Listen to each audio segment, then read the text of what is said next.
So, hold on, I have to go on my notes from last time.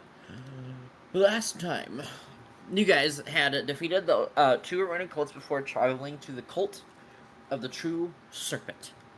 You guys gained some gemstones. Wolfric got a sword. I'm missing something. Hold on. No, I'm not. This is it. You got a flute.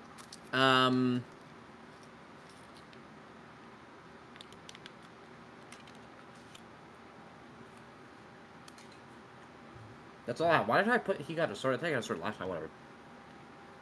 I made my own axe. That was kind of neat.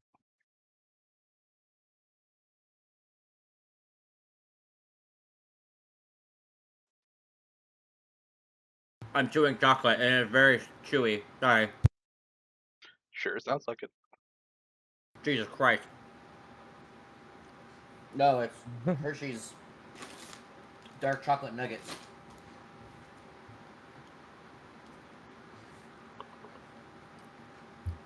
Damn, got his ass. Are you making fun of my autism?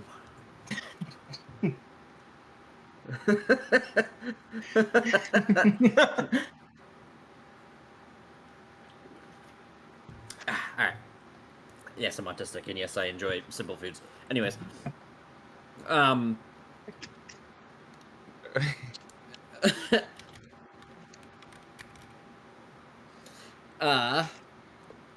Indeed, anyway. So, moving past our shared autism that we all definitely have, we move on to, I feel like something else happened last session, but maybe it didn't. Maybe that happened before.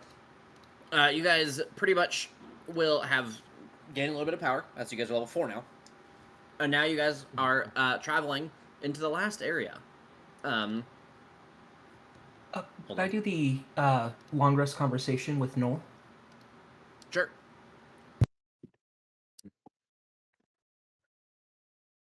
Noel, I have seen that both your armor and your weapon could use some maintenance. Is there one that you would like me to work on?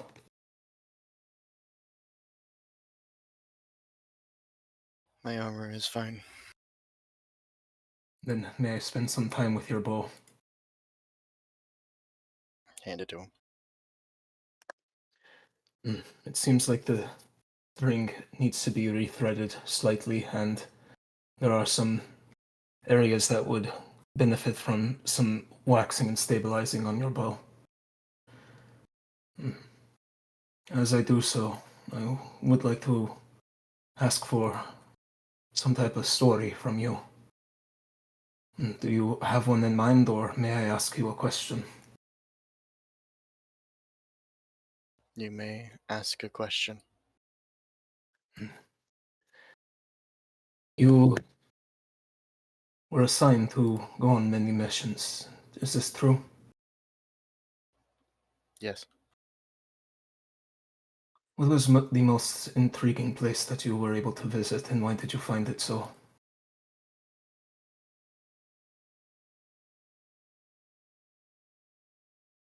Damn, that's a good one. Damn, can I see the world map for 2 seconds, please? No, hold on. I'm doing something.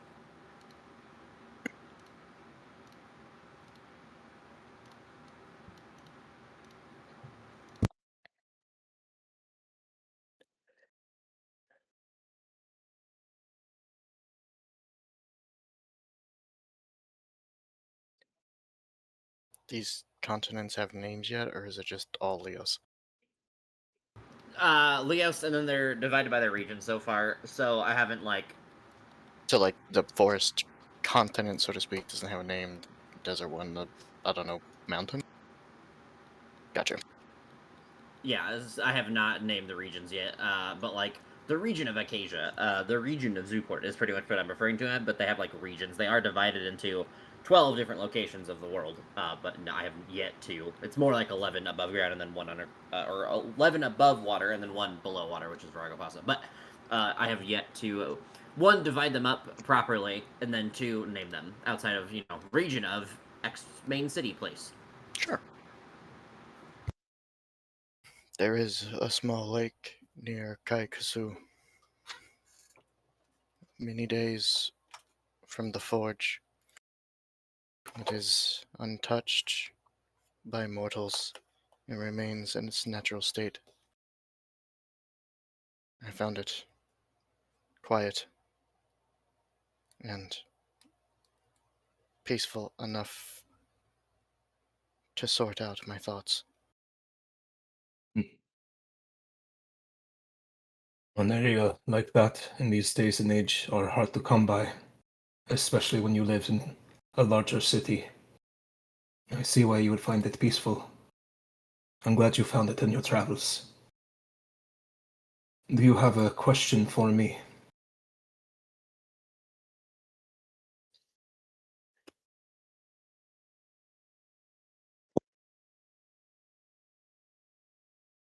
Yes, I just gotta think about how he would word this.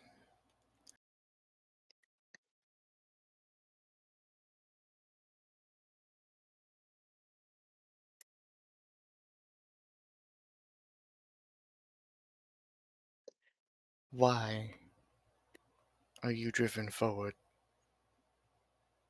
by rage and revenge?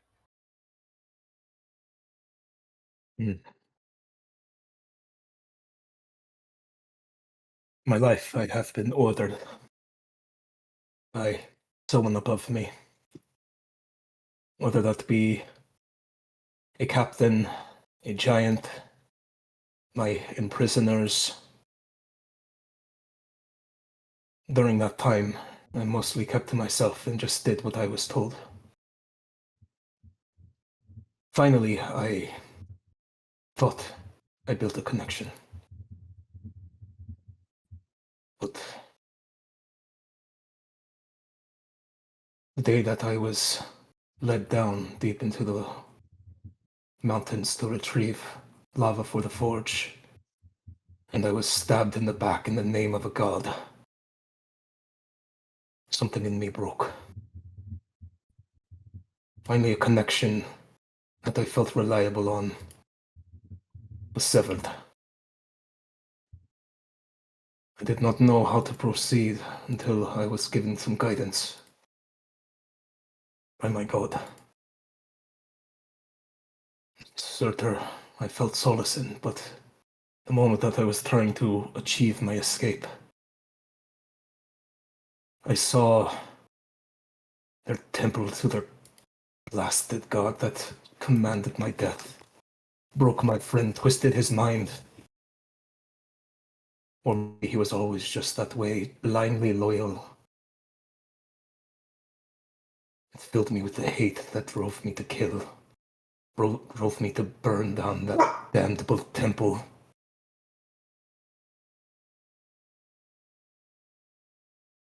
To understand why. And I want to be able to either banish it or harness it into something that would serve the god that I follow. To make sure that Surtur has full use of all of me. My rage and my peace. Does that not make you little to no different than the person that stabbed your back?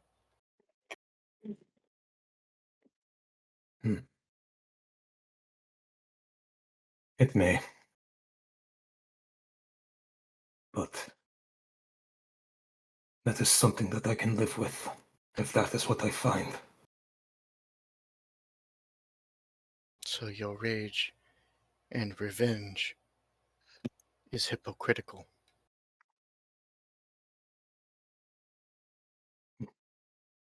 Yes, I can accept that. I can be a hypocrite. I can take all the bad parts of me. But I know what I want. I want to serve.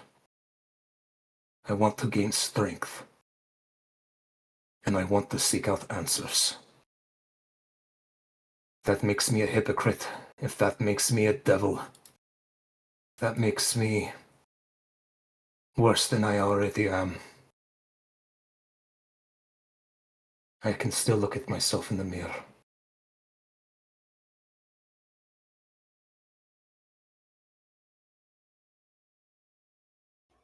What is rage? I kind of like cock his head like it's a genuine question.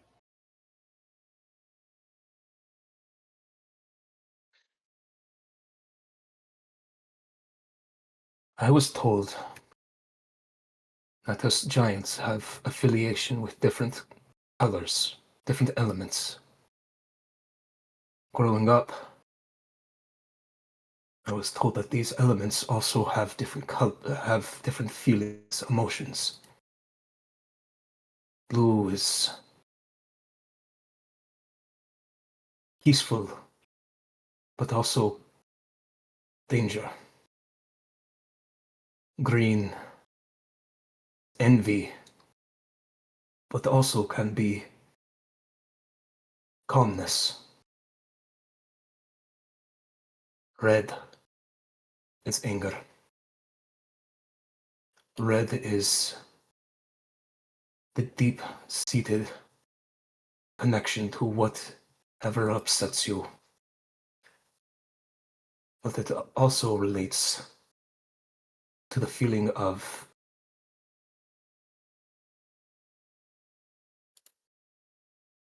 I can't not remember the word, but being driven. Ambition, there is the word. Red is ambition. And it is also anger. For me, anger is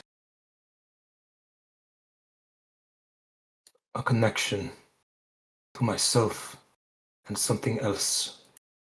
It is what I see is wrong, and it helps me figure out what to do next.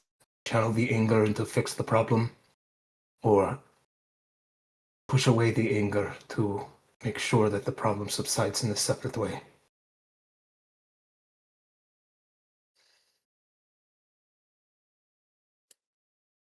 I do not know if this answers your question, but it is the best that I can do.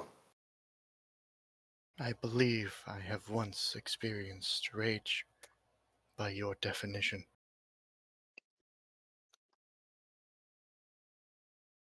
Did you harness it, or did you push it away? I murdered my creator. Does that feeling of rage persist? Yes. And there is more to be harnessed, and more to understand. That is what you must do with that color inside of you, that rage. Find a way to understand it, and either get rid of it, or harness it for your goal.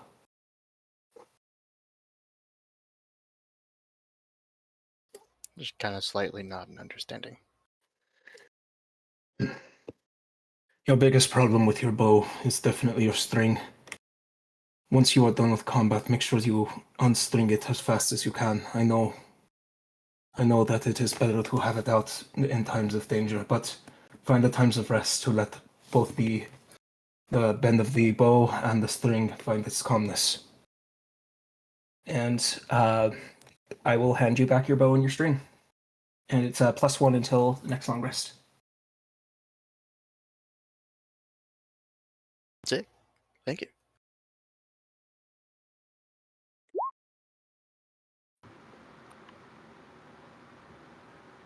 Anyone else have anything before I interrupt everything?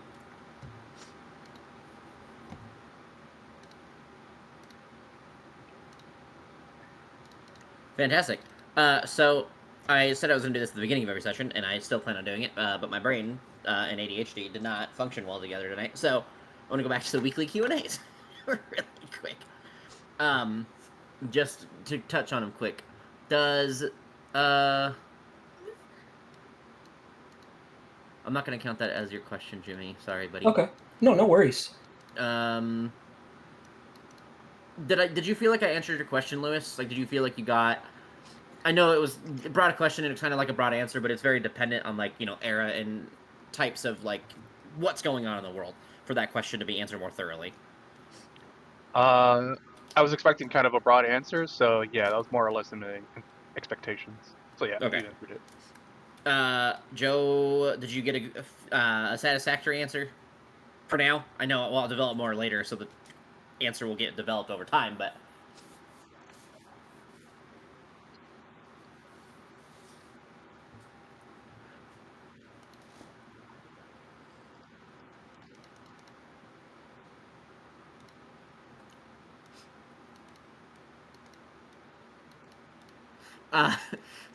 So, funny enough, my Sunday group is going to play a campaign like that. They're going to play an alternate campaign, a side campaign, like I talked about with like the Greek campaign, where they are going to experience the world of the schools of magic in D&D, or in Ljos.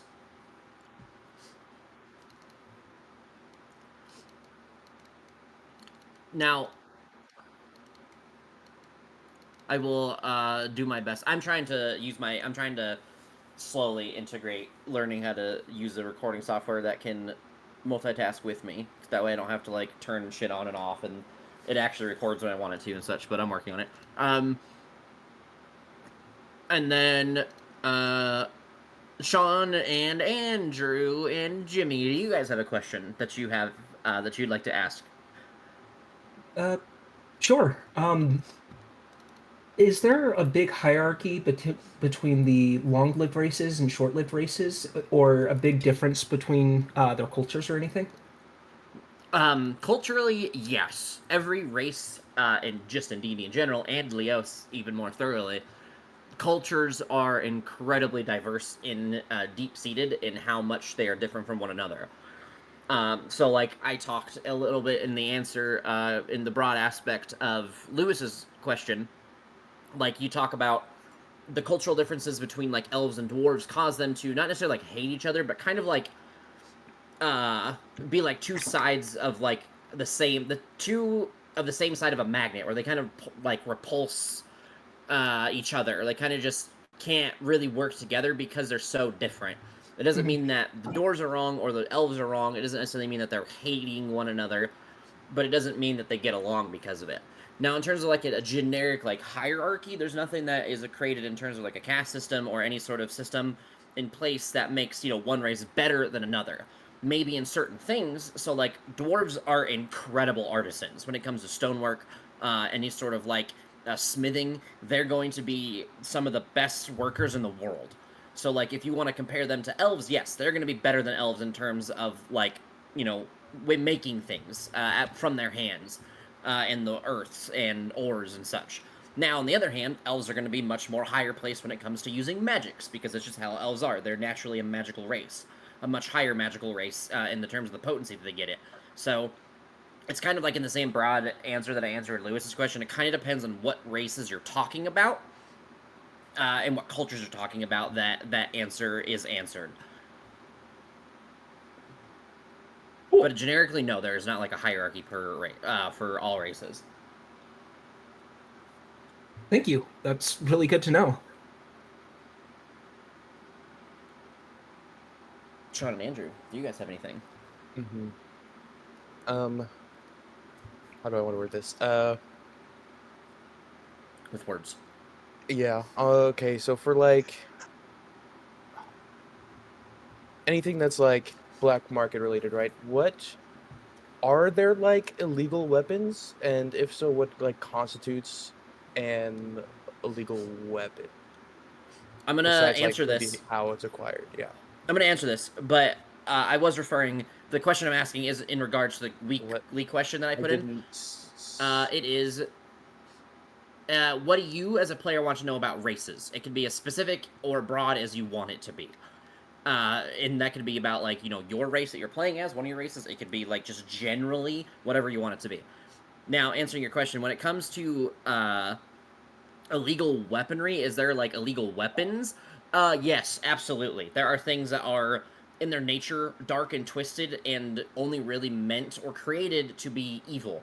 Let's talk about an item that we all know exists as players, and we'll talk about that in the aspect to answer the question. The Hand of Vecna, right? That is a weapon that is always going to want to be sealed, and anytime it is not sealed under some sort of, like, structure or hierarchy of the forms of government in Ljos that is in a safe, well-guarded spot, they're going to take that as an affront to the peace that they are trying to cultivate. So someone in the possession of an item like that is going to be a threat to the world potentially, and so it is illegal to have it. And that is just an example. There are a long list of dangerous artifacts or specific weapons that their existence alone is potentially harmful to the people of the world. And sometimes the black market likes to replicate those things. Can we get a Timu Hand of Vecna? No, I'm not giving you as a Timu Hand of Vecna. But it does not mean that people do not try to do stuff like that.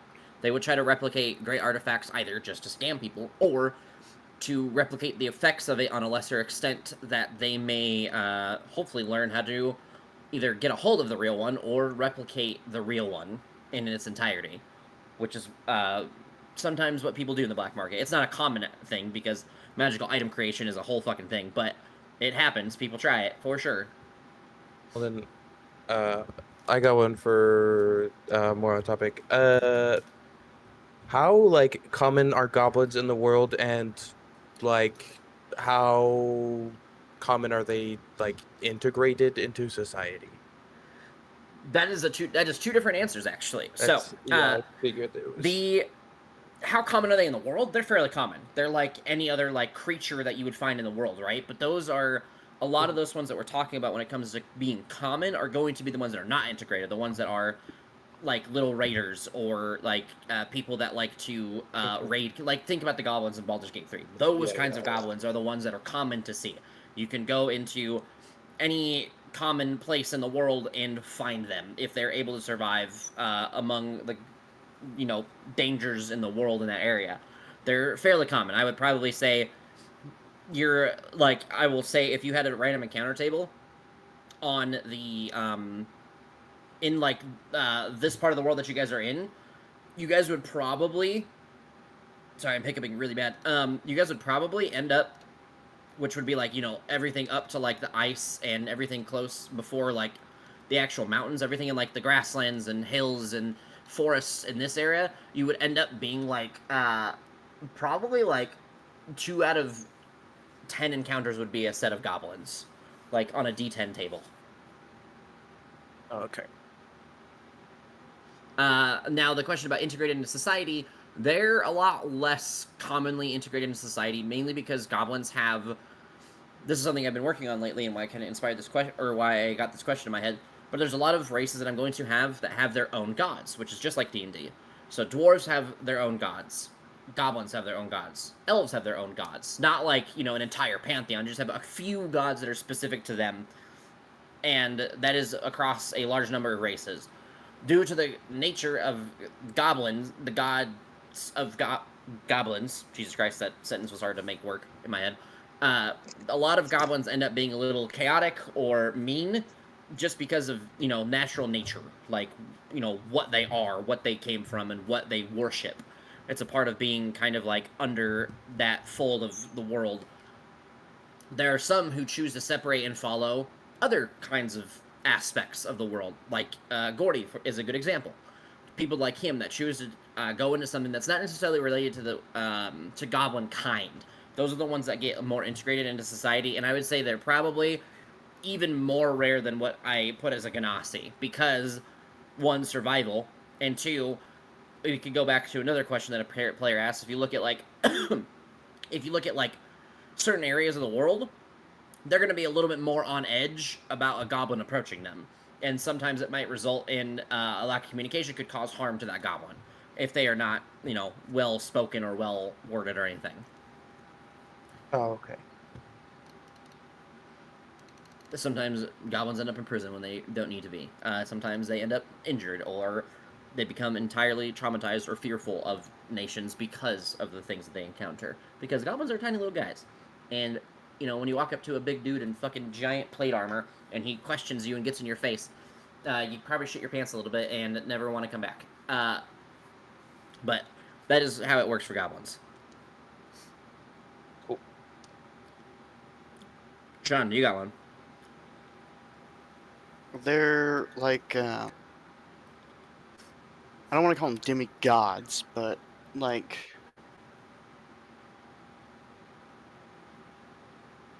a very like powerful but maybe esoteric group of beings, like world spirits or something like that.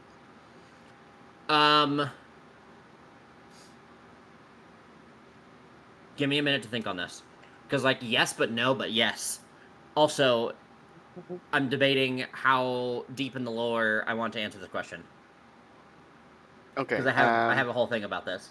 We can talk about that later, because that is, and I understand we're still a ways out, but somewhat relevant to Kordak. So I'm actually asking a question for him. I would probably... This is one of those things where it is esoteric. It would be not a common knowledge. It would not be something that is, like, so easily known. So I'm going to tell you the piece of information that would be a little bit more generically known, taught, understood, read upon, or whatever. And those things are primordial spirits, titan spirits, or titans, not titan spirits. Primordial spirits, titans, and I haven't really thought of a name for them yet, but they are... I'm just going to call them ancient beings, because I have no name for them yet, and you're about to learn about them in this game here very soon, actually, one of them, potentially, depending on dice rolls. So, primordial spirits are literally elemental beings of intense power that help fuel the world. They're the things that allow Earth to be Earth, fire to be fire, water to be water, air to be air, lightning to strike down on the world, etc., etc. They are the things that allow the world to be shaped and hold true to nature and its cycles. They are guardians and of pretty much the world. Now, some people see them as evil beings because fire and breaking everything else. Shut up, Andrew. And the other thing about them is that they are very much like the true neutral idea of nature. They don't give a shit if a person catches on fire. Just that fire exists and that it is dangerous, but it can also be warming. They are the spirits of the embodiment of nature. They are pretty much like... They were beings that were here when Ljos was originally created, and Sylvanas has tamed and turned into true neutral beings. Which, that would be pretty much what you guys would know about them. They used to be great creatures that roamed the earth and used to cause great calamities as they walked upon it. And then when the gods were given certain powers, one of them rose as Sylvanas, and Sylvanas was able to quell the rage of the primordials and turn them into neutral spirits of the world that guarded the aspects of nature rather than, creating calamities around them. The Titans are kind of the same aspect, where they kind of like help fold and shape the world, but they did it as they did it during a fucked up time, which is like a whole thing I don't want to get into too deep, but you guys would know the Titans as even more ancient beings than the Primordials. They helped pretty much like raise mountains and leave imprints in the earth. Like the world that they walked and shaped when they were here is what helped fold Ljos into the lands that it is now. That being said, there was like a whole thing that happened with wars and stuff, and the Titans were seen as threats and removed to everyone's knowledge. And the information around them is very esoteric, very hidden, very, not known. Something that's being studied in a lot of places. The other one are ancient beings. These ones are absolutely, like, for the most part, everyone thinks they're fairy tale storytelling devices. But you guys are going to learn about something soon. And we'll get to that later, and you guys will understand who the ancient beings are. I haven't thought of a better name for them. So they have individual names, but again, we'll get there later. So, I hope that answered your question. It's kind of like a whole lot of everything but nothing at the same time, because there's a lot of like story behind certain things. It gives me a more generalized direction, because I mean, I know you probably haven't read Kordak's story in a while, but like the whole Wild Heart thing is, they're the spirits of his like previous war chiefs and people of importance from his village, so it kind of does. Yes, we'll talk about it again some other time. Fantastic. But on top of answering everyone's question, I hope everyone got their question answered to a mostly satisfactory degree. To what I have for now written out in terms of lore and such. we move back into the actual game. You guys long rested. You guys are making your way to the last place, and as you guys arrive, it looks like a large. If you guys have not long rest because I know you guys used a lot of shit last time. So what the fuck?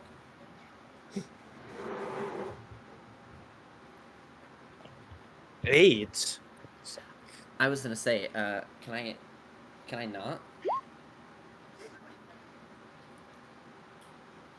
Damn it. Let's be honest. Wolfric probably gonna get it somehow, some way, because of who he is.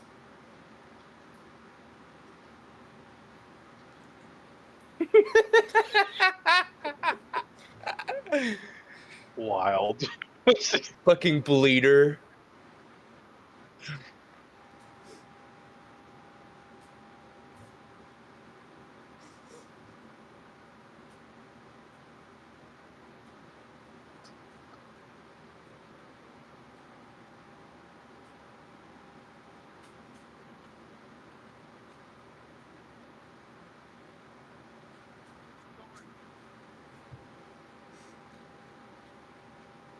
What?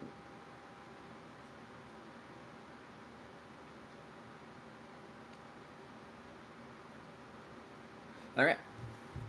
So you guys march onward, and you find yourself standing outside of what seems to be a cathedral of sorts. It does seem to be kind of dark on the outside, but you see some deep crimson lights kind of illuminating the stained glass on the outside. You guys arrive at which you seems to be notated as the location of the cult of the True Serpent.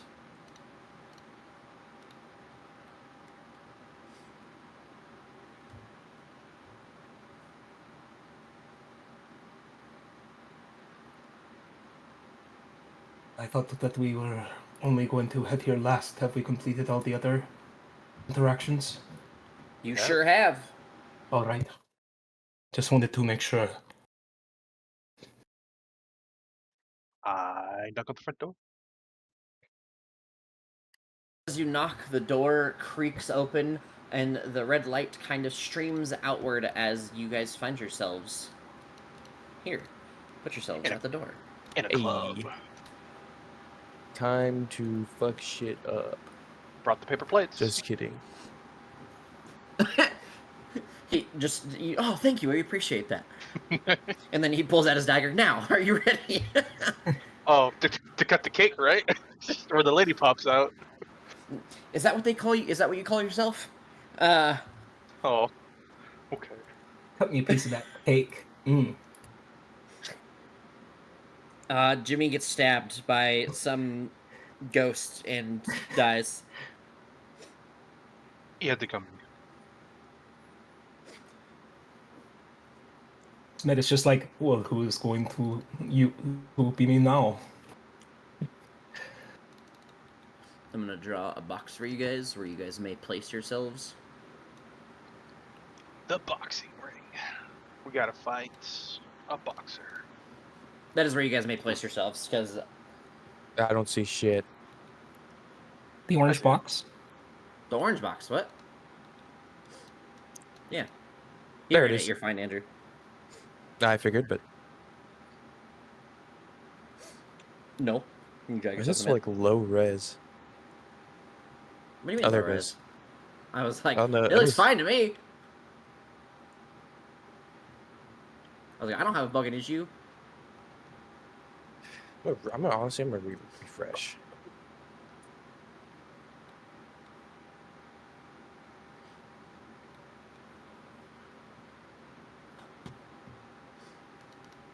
John, can you drag a token?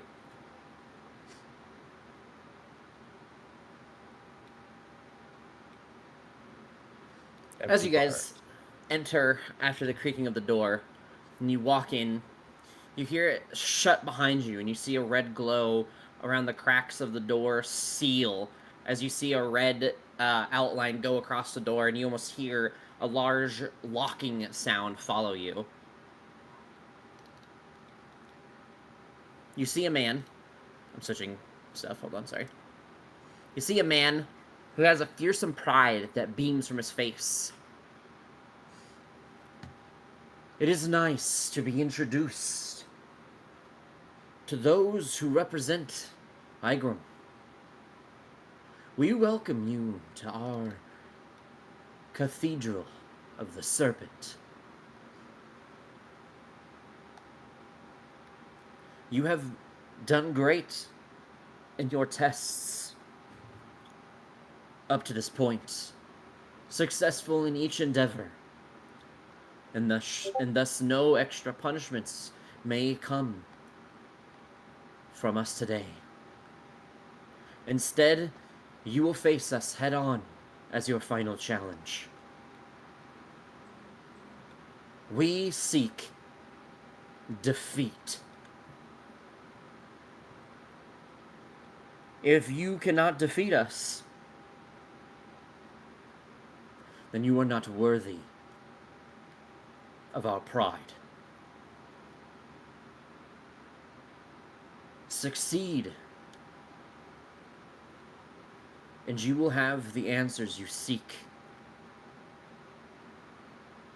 going forward. And then he opens his arms outward. Ready yourselves, companions. May Asmodeus welcome us into the hells tonight. And then they begin to spread out a little bit. This one, the special one. Not the tentacle guy? Nope, he's just standing back there. Do you intend for us to kill you? If that is how you see defeat. But know that many of us will not go down without dying first. And then he holds out his hand as you see him quickly produce a blade, and then everyone may roll initiative. And then I'm going to roll initiative, and then I have to take a dookie. You can take a dookie when you die in hell. Yeah. That's the goal. No, that is what hell is. I You think never you get to become take a a dookie. dookie. What We're is talking about, it's like current America, you eat one lettuce, you just shave yourself to death.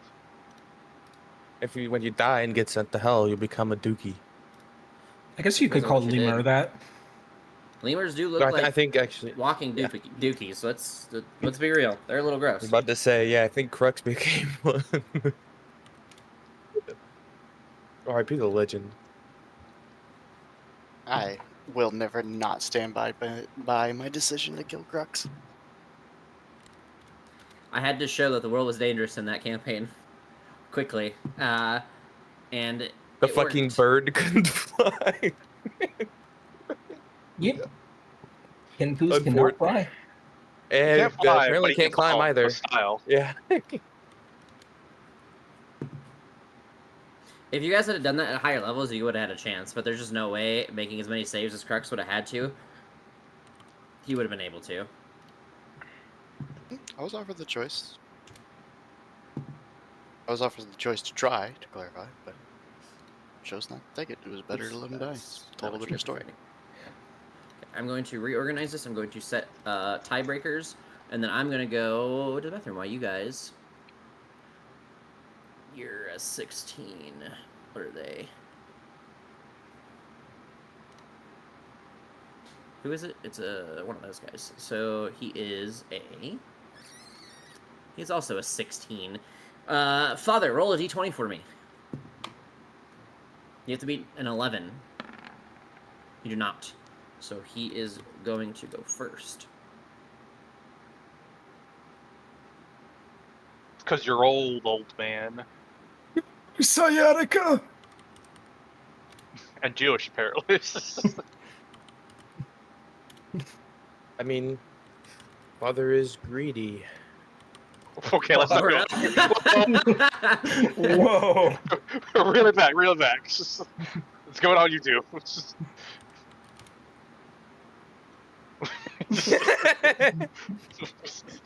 Jesus Christ. Have that part censored out. Disclaimer. Just Alright. a really Cancel disappointed looking devil. Boo doo doo doo doo doo doo doo. just his arms are crossed and he's shaking his head at you. All right, you guys can go ahead and discuss strategy if you wish. I'm going to the bathroom. I bet. All right, guys, how should we handle this? There's a lot of little ones and like 2 big guys. Uh,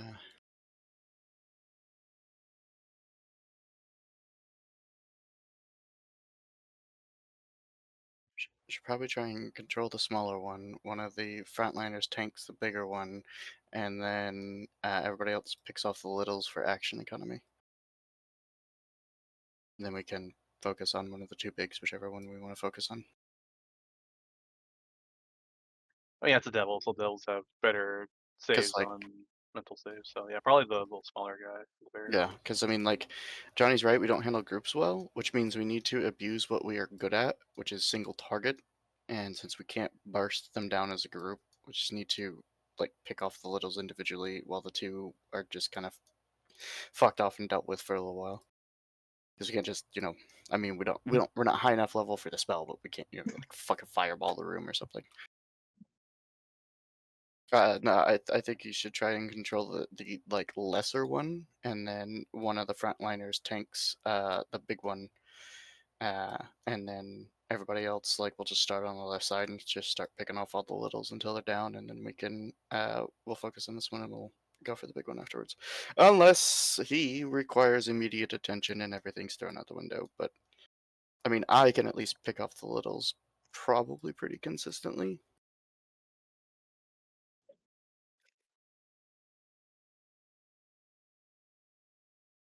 Yeah, if they don't fail the save, then it's just a frontliner to each, and we just try and deal with it. Because we don't have AOE, the only like the most reliable way that we will win fights as a group is through action economy.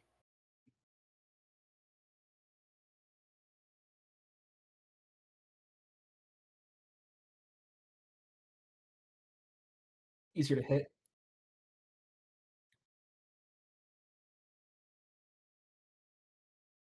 Yeah, so I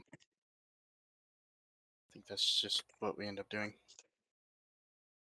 What's your save right now? 14 still?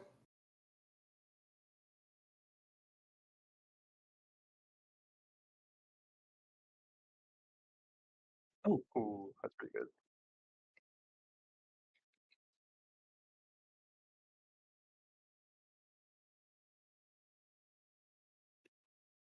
Yeah, so I think we let the littles rush. Whichever marshal has to run up is probably just going to take an attack of opportunity and just kind of have to deal. Because 3 are going to rush us immediately. They're not going to have the speed to get to us. They're actually probably going to have to waste at least their action to actually get to us, unless they pull out ranged weapons. Which, if they do, that's even better, because then the marshals can rush forward for free.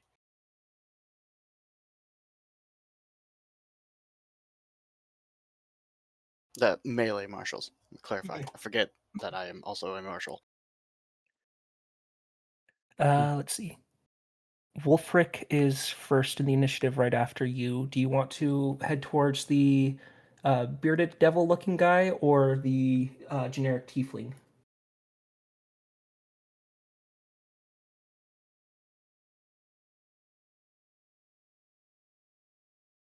That's fair.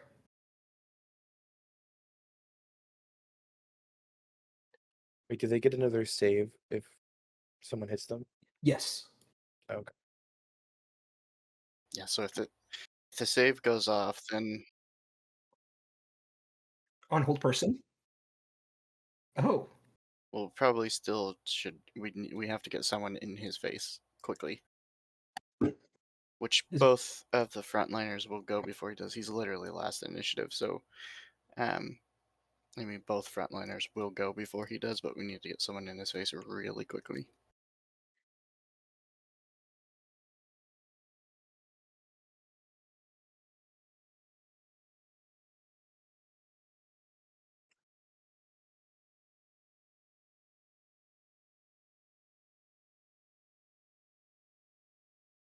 They don't like roll again when they get hit. Okay. I'll run at this guy in the back.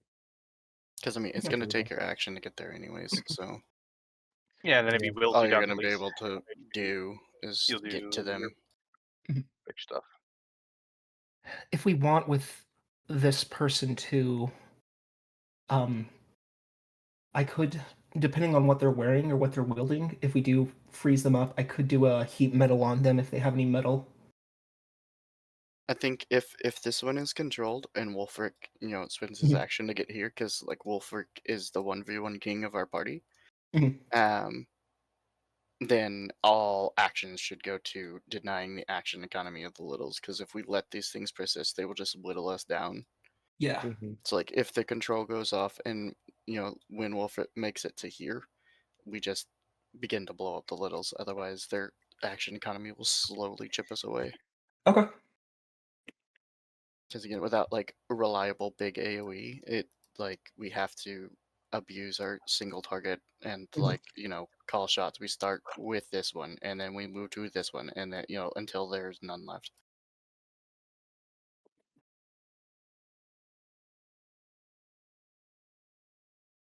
I knew I should have played a fucking wizard. God damn it. Give Just me get like fireball arrows or whatever. I do. I If mean, we- I get some AoE later, but it's much later. give me one more level and Spirit Guardians will pop off. Oh yeah, and then you could rush him with Spirit Guardians. But as we are now, we have to just kind of abuse what we're good at, which is blowing up one thing at a time. Mhm.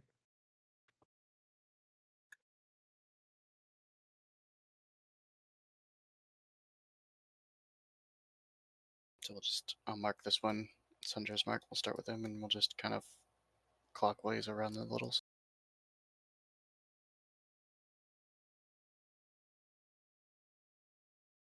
Again, provided the bearded devil doesn't, pull out like, I don't know, summon ancient dragon or some fucking crazy shit that completely throws this point If he's out the able to window. do that, like, fair, like you deserve to lose. Yeah, right. Yeah, as long as he doesn't have anything super crazy and he's just a bearded devil, which I don't know how they got reworked in 2024. Most monsters were changed at least a little bit. He shouldn't have anything too detrimental, especially because the poison is going to be a con save. So sticking one of the frontliners on there is going to be, well, not you, but sticking you on there is going to be really good.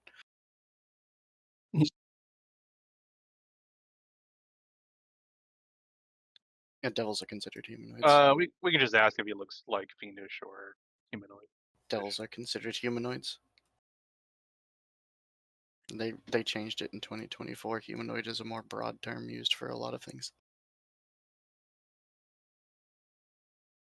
Just turn one. The And Good that's my interpretation. Of course, Johnny can change his mind and run it differently than I would. Can I help parson you some of your fiends in your campaign then? Sure, if you can find one. Sick. just In 2024. Crimson's a 2014 campaign. Oh. True. just turn one. The bearded devil is just like, Dad, these guys are bullying me, and Asmodeus shows up. Okay, guys, knock it off. Sorry, Mr. Asmodeus. Very specifically avoid any devil or demon stuff in Shadow. Yeah, let's fight some Zambos or like I guess it'd be more beast things. But each region's a little different.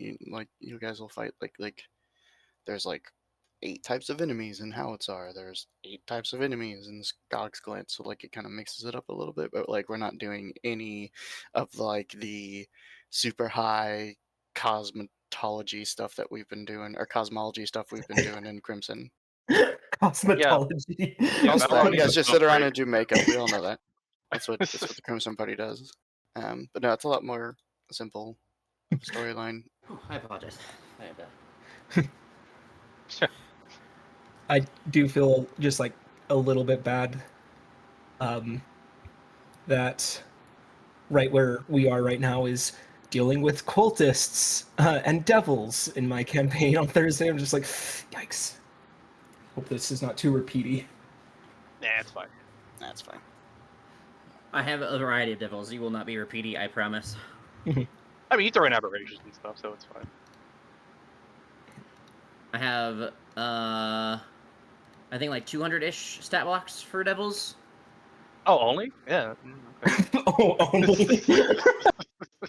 And that is the guy that I follow. Oh, that's not counting the demons. That's just devils. Oh, The guy that I Jesus. follow has a book being released.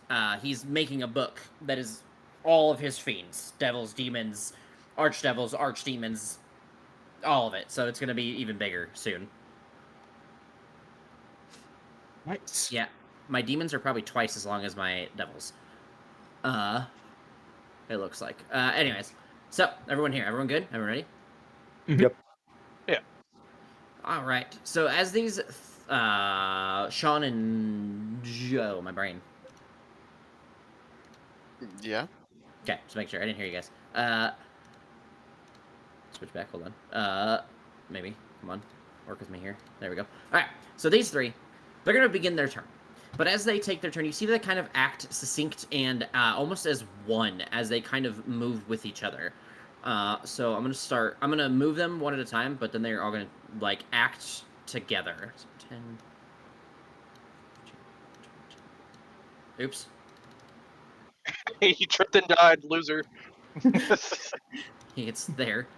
I use power word compress. 15, 20, 25, 30. 20. All right, and then these three are going to.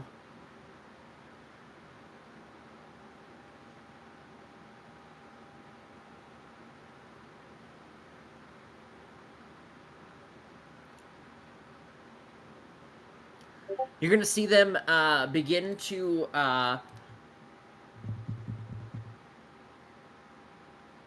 work together as they begin to. I thought these guys did something different. I fucked up. They're just gonna. You guys are gonna see them stand there, and they are going to begin to like take their blades and kind of hold them in front of themselves as if they're prepared to pretty much react to any incoming attacks. I'm gonna do this for myself. I'll just probably give it away. That's not what that is. Enlarged. Is there still a barrier around us? Can we get past It's not a this? barrier. It's just me Okay. saying that's where you guys can put yourselves as starting stuff. Okay. There is nothing preventing you guys from moving. Now that we have started, you guys can move as you wish. I just wanted to let like that be like, hey, here's where you start. And then we move to Father. It'd be your turn.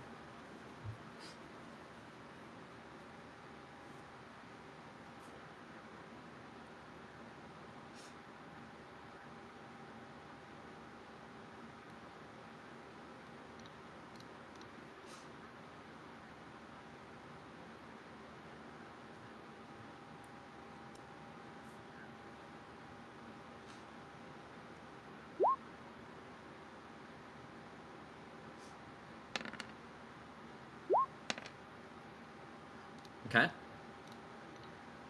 All right.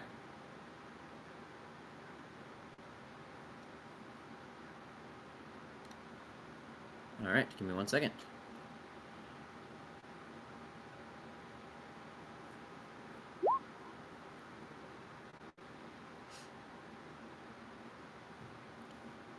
All right. Let's see.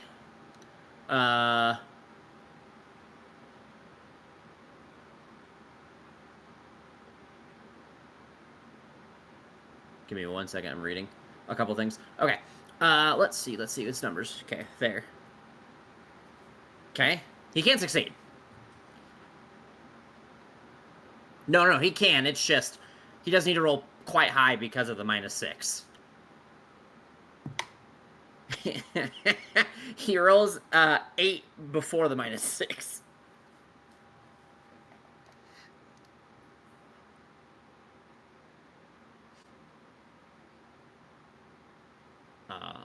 Give me 1 second. When I can find it. There you go. Anything else, Father?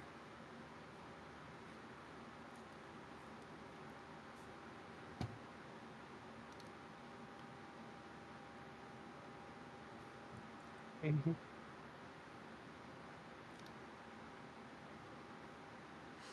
I think the Pink Panther music on your flute.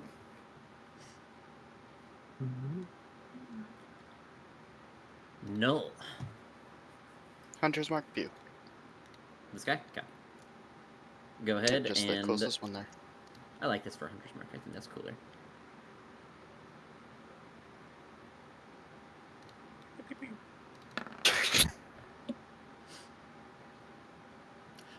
They do seem Starting to... strong.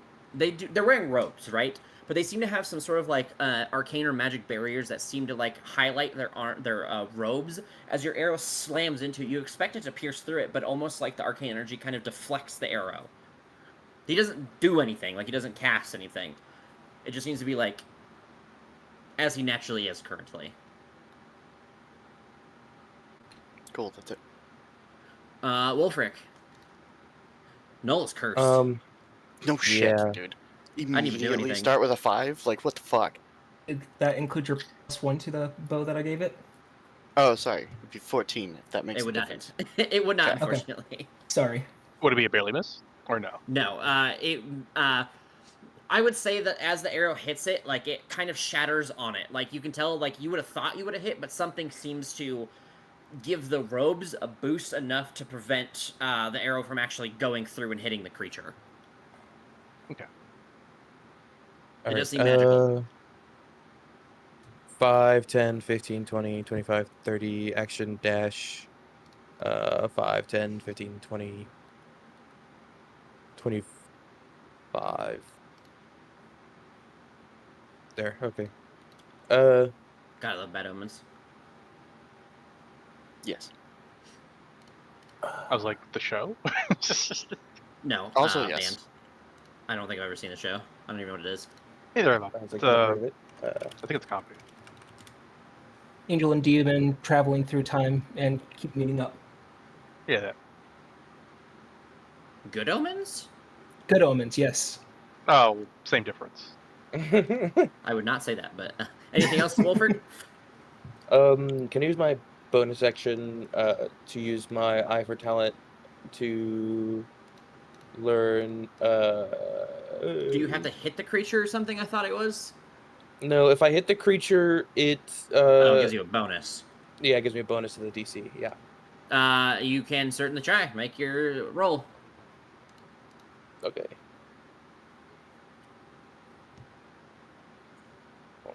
What's the rule? You might have to post it because I forget what the set numbers on it are. Okay. Okay.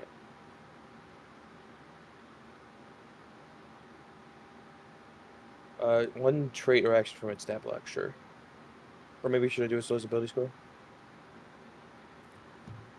Trait or action. Yep. Oh, go. What is it's in? I think it's, What's the- if I remember correct, study is wisdom. No. It was one of the two. A 12. You do barely manage to succeed. Which one did you choose? One trait or action from its stat block. It seems to have some innate resistances to magical abilities and effects. You can see the way that its like body kind of permeates this weird like energy around it, that if you were to sling any sort of like spells or magics at the creature, that it would seem to try to overcome them with some sort of advantageous nature. Okay, cool. Thank you. That's it. It has magic resistance. Yeah. Let me, Because because you do learn a trait, sorry. I was describing it, but didn't tell you what it was. Alright, Smed. I have brain. Alright.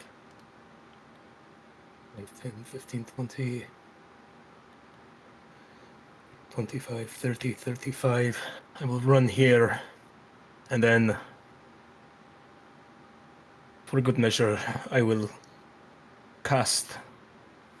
I will say, in Surtur's name you will fall, and cast Bane at first level on them, and them.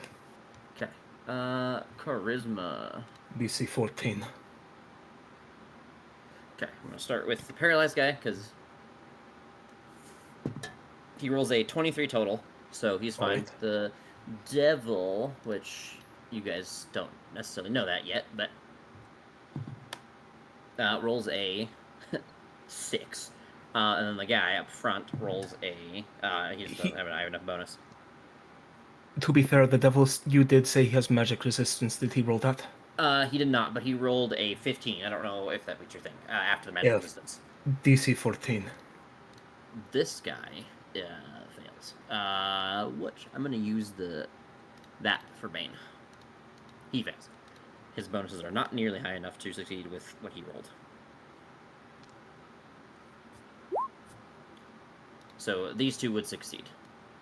All He right. rolled a 23, and then he rolled a 15 after advantage. And that will end my turn. All right. You guys are going to see this guy. He is going to begin to open his book. You're going to see him begin to take some steps back.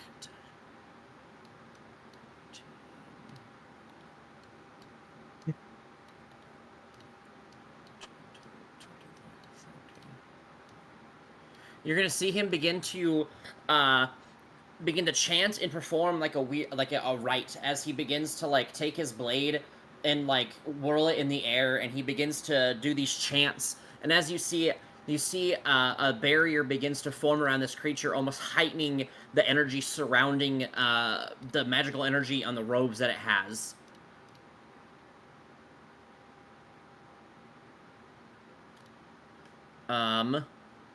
And you see that the blade in his hand, despite being paralyzed, begins to glow with an energy as well. And then give me 1 second. I'm gonna do that. And then this guy will get his turn. He will roll at the end of it. He is going to fail. And then it's going to be these three's turn, who are going to 5, 10, 15, 20, 25, just in case I fucked up. Okay, and then 10, 15, 20, 25, 30,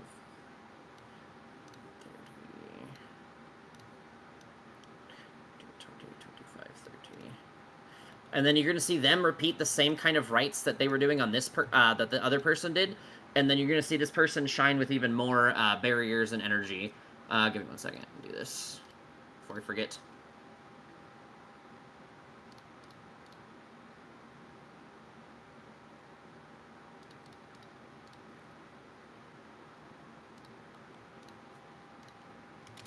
Alright. And then that's their turn. Keldrin, it'd be your turn. Okay.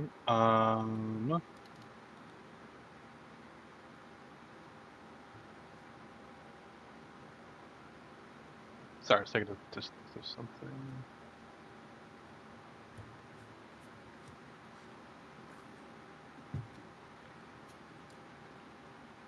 Okay. God damn it. Alright, that's fine. We'll get right there, 15 feet, and then I'm gonna cast Bless on Schmadme and Null. Okay. And then I'm gonna finish the concentration. That does require concentration, yes. Yes. But I have Go Orc. ahead. I have Warcaster too, so. Yep. And then I'll get right here and then end my turn. This person is going to take their turn, and they are going to 5, 10, 15, 20, 25, 30. And they are going to read their stat back one more time. And they are going to perform the rite, but they're going to perform it on the devil.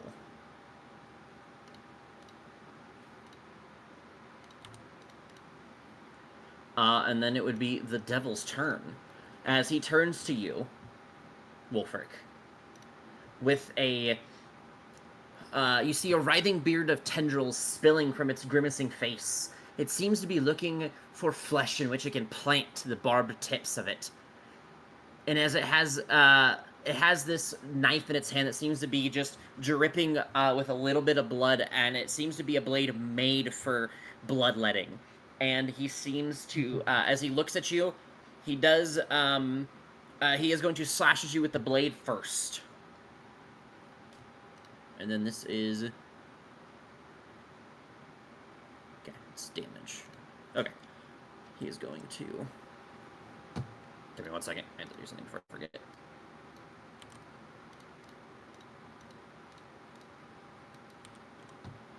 Okay. Sorry, I had to write something down before I forgot. That is natural 20. Oh, okay. Honestly, good. Sure. Yep.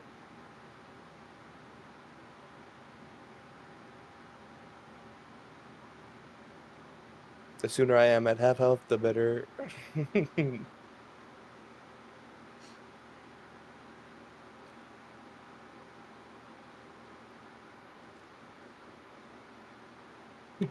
Can't hit that hard. Oh, okay, there it is. He is going to do. No, I had to make sure something happened because a lot of his creatures have like weird effects on crits. So I was making sure he wasn't one of those. Sorry. 15 slashing damage, and you feel as if he was able to find a way to grant himself some sort of like advantageous strike upon you that you may he may have been able to bleed you, and then he is going to attempt to take his beard and lash out at you with it. Actually, that is 16 damage. I am sorry. As you do see that his blade also begins to glow, and his beard glows as well as he lashes out at you. You see that the rite that this person casts on the devil seems to empower his strikes, not his ability to strike, but his strikes as they hit you. That is a 22. Yeah. He's going to do 5 piercing, and you are grappled. Damn. Actually, that's fine. And that is it. And then it's this guy's turn. Their stuff's going to go away. Hold on. Let me remove these.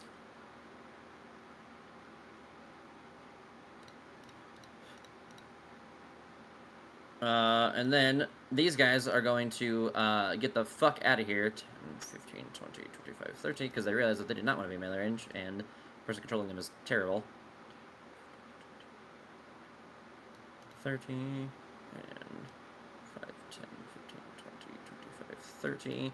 And then these 3 are going to begin doing a rite as well. Give me 1 second. And they are going to empower the devil even further.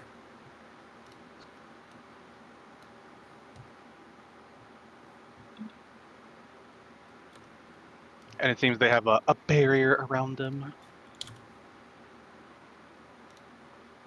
Not them. They don't seem to have. Their armor shines as you strike I meant the bearded devil. Yes, you see as like a barrier begins to be empowered around them. That seems to improve their ability to deflect your attacks. And then Is it Shield of Faith? Because Keldrin No. would get that, so he would recognize it. Okay, no. Okay, it's not a spell. not a spell. Okay. And then after them 3, we move down to the father.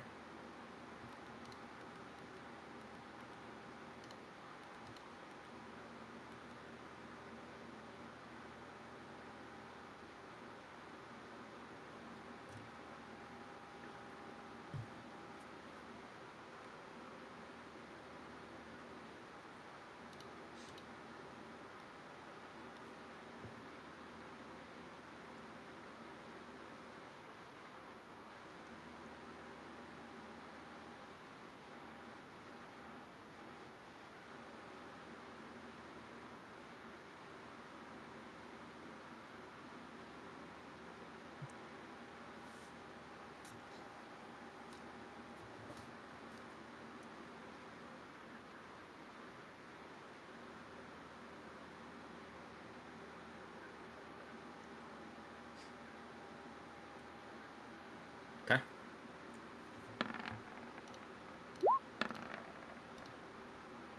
That does hit him.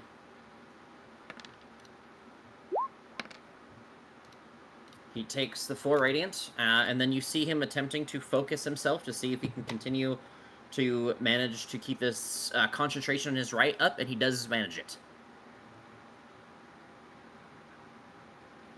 No.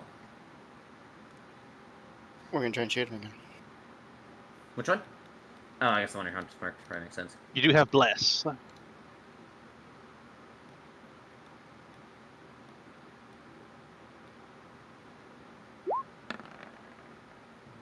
that it?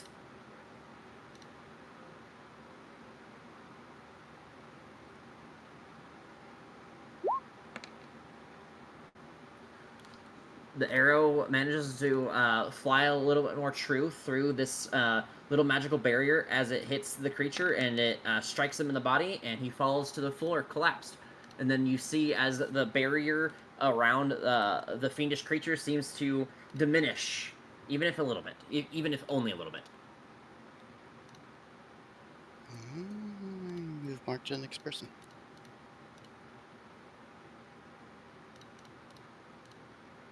And that's it for me. And then it'd be Wolfric, your turn. All right. Well, I smack. Okay. Maybe not. You do not hit. Damn.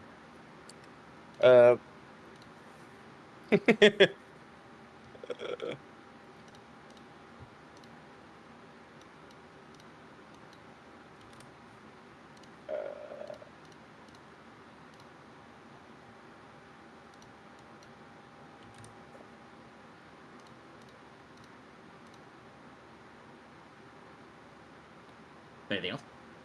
Oh no.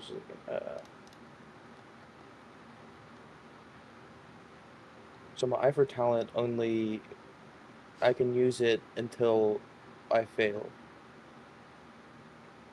It's Okay. a bonus action, but I was just making sure. I wanted to see what I was like. I can't just like spam this, right? Well, if I fail, then I'm fine. Then can I use my eye for talent to figure out his lowest ability score? Sure, go ahead and make the roll.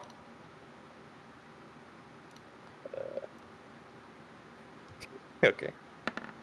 We're just trying to move on. Get rid of the bad dice. You know what I'm saying? You unfortunately are not able to learn about the target, and now that he has he realized that you're trying to study him, and now he seems to be keeping you focused in combat, disallowing you to learn further from him this combat. Damn. All right. That's it. Or until you hit him again, and you disrupt his ability to distract you. Smet. Do I hit the bearded one or the frozen one? Okay.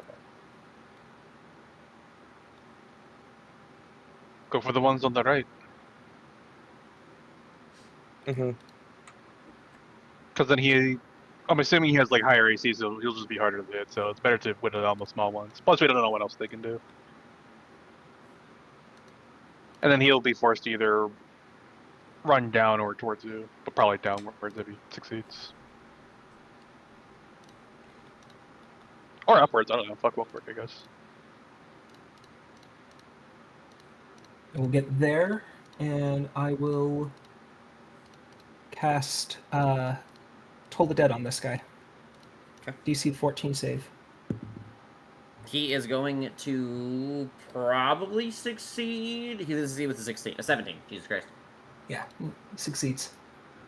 Then that is going to end my turn. Alrighty. And then it is this guy's turn. Who is going to 5, 10, 15,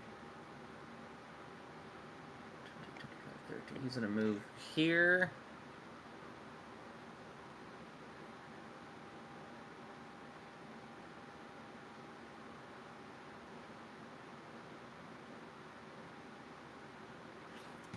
And then he is going to move a little bit more, but then end there. And then it'll be this guy's turn, who's going to save at the end of his turn and fail.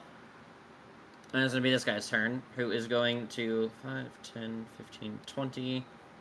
5, 10, 15, 20. And these guys are going to surround you and begin attacking you.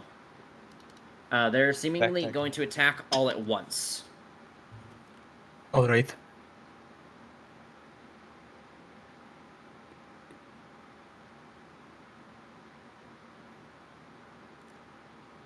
So it doesn't seem like they can miss you as they group up on you like they are, unless they seem to like just fail insanely well, like hard. They do Alright. hit you. The total is 34 Okay. as all three attack you, and you take 18 damage flat. Alright. And then that is their turn, and then it'll be Keldrin. Give me one moment to roll con save. I add the d4 to it if needed. That's a natural 20. Okay. And I'm good, sorry. Okay. Keldrin. Okay. So, you want me guys to go with the little ones first, or should we like try to? Oh, I don't think I'll be able to kill them fast enough anyway. So we'll just. Damn, he's dead too. Get right there. What do I want to do? Cry. Kinda, yeah. Become Which faster. one has? I'll throw a javelin at that guy with the one on the 100s mark. Okay. That would require you to stow your weapon, which means your object interaction is out for the next 2 turns, because you'd have to draw your weapon next turn. That's fine.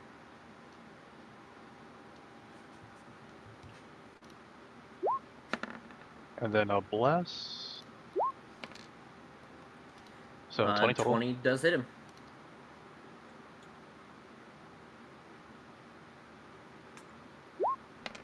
Pearson. He is hanging on by a thread, and he is able to succeed in concentrating on his rights. Okie dokie. That's all I have for now. This guy is going to 5, 10. He's going to move here, and then you see that he's going to wait as his allies gather with him to begin attacking you.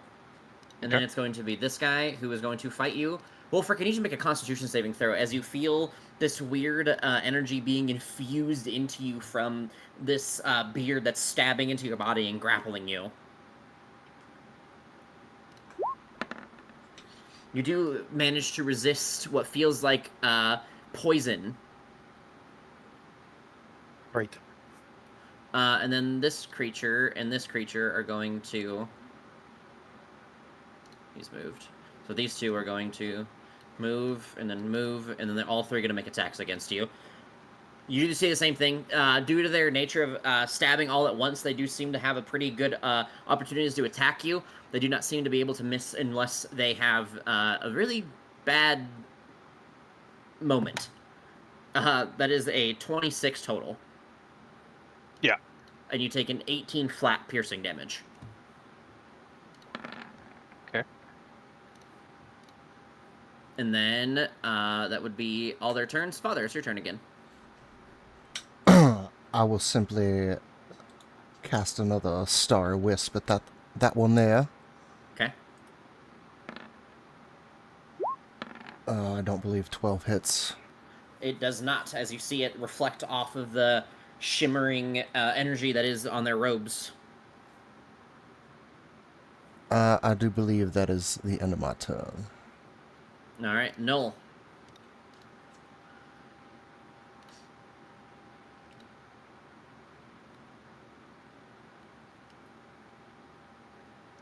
John? Sorry, shoot. Okay.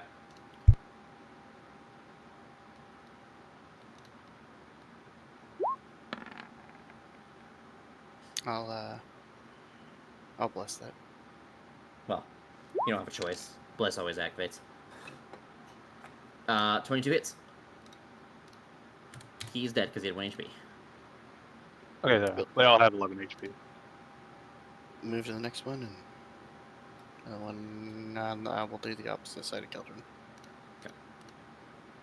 Give me a second, because I'm trying to make sure I track all these correctly. Alright. And is that it? And that's it. I don't move. Wolfric. I try again. Okay.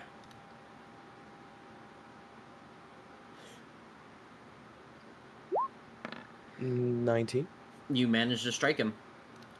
As your blade Oh. slams into him, you see the magical energy that highlights these creatures seems to shimmer at the same time. I need you to roll me a d20. Interesting. As you strike this creature and the damage hits him, you see that some of the energy kind of fades away, and then you see as this creature's eyes roll into the back of his head and he falls backwards, dead. Oh, okay. It's a life steal, but the other way. If Link. Mm-hmm. And then he takes... Give me a second, I have to see if he resists this. He does not seem resistant to physical damages. Okay. I did hit him. What was that? I said I did hit him. But that'll be my turn. I don't care. Okay. Smed. Smed is going to look up and say, in Surtur's name, I will not fall, but all of you will. And I will, as an action, cast Word of Radiance, and as a bonus action, give myself a healing word. Okay. Step block. Is it a con save? I don't remember what that one is. I believe, con save. Okay. So top guy is going to succeed. Right guy is going to fail. Bottom guy is going to fail. Only the Alrighty. top guy succeeded. That is 5 radiant damage, and I will give myself the healing word, and that is going to end my turn. The guy on the right succeeds on holding concentration of his right, and so does the guy on the bottom. Okay. And then we move to this guy, who is going to 5, 10, 15, 20, 25, move around, and he's going to try to stab you in the back. Wolfric. 19? Yeah. You take 6 piercing damage as the blade pokes you. And then this person's going to save at the end of their turn. I think they finally get out. They do. With a 14 total, they finally break out of the paralyze. Nice. At the end of their fucking turn. And then it is this guy's... It's these three's turn again, and they're going to repeat the same effect where they're going to try to attack you. Not Keldrin, Smed. Alright. That is a large number total. You're going to take 18 piercing, flat. Alright. And then it is, Keldrin, your turn. I skipped you. Okay. Only this guy's alive, right? Yes. I'll draw out the weapon and smack him Okay. with my hammer. This is not an advantage, but 23 plus plus. I'm 23 sure it's more. hits. Okay. Oh, wait, I don't need to roll concentration. The guy with Bane died. Well, technically, you're still concentrating on it. So you can if you want. Just to flex forecaster, I guess. Mm-hmm. 9 bludgeoning. Okay. He's still alive, but he does manage to keep concentration on his rights. Okay. And then I'll spend a fervor to give myself 3 temporary hit points, and that'll be my turn. Okay. It's this guy's turn. He is going to look at you, Wolfric, and realize that poisoning you is not going to be an easy option, so he is just going to instead take his beers and attempt to slice at you with them, and then, again, he is going to stab you with his blade.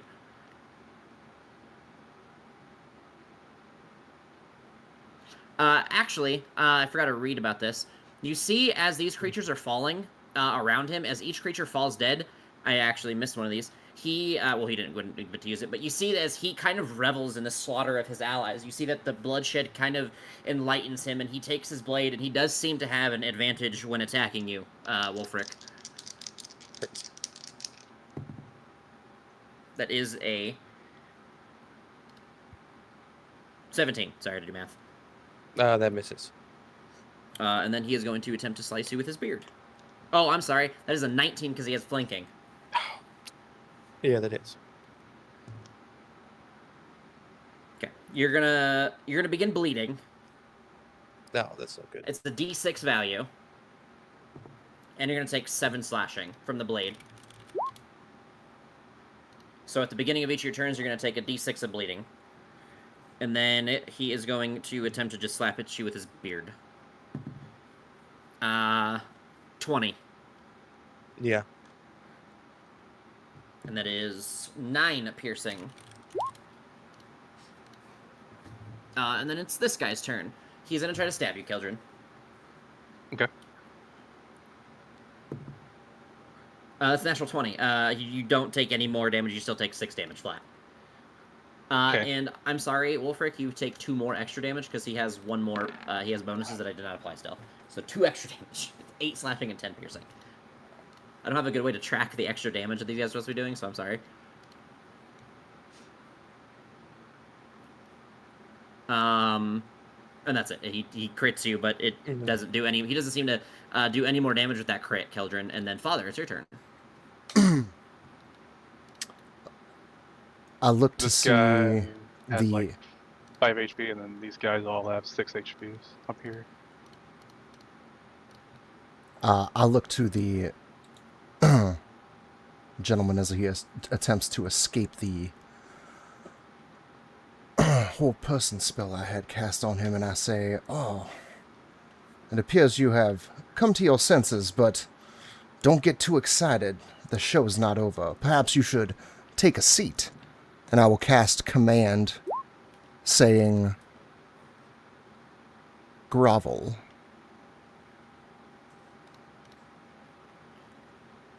Is that wisdom? Yeah, it's a wisdom save. I always forget which ones are which. I know with Bard, you're going to have, like, all different kinds of saves, so I have to try to remember them all. That is a natural 20. Okay. And they do not have enough of a negative, if any at all, to get below 14. Actually, you couldn't even have that low of a negative. I think you'd just be Rizless. No, it's wisdom. They would be very fucking dumb. They'd be like an infant. Yeah. Yeah. Anything else, Father? Mm, nope. No.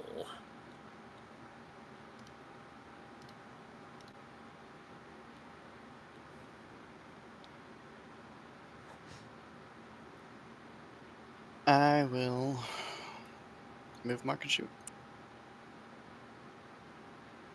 Okay.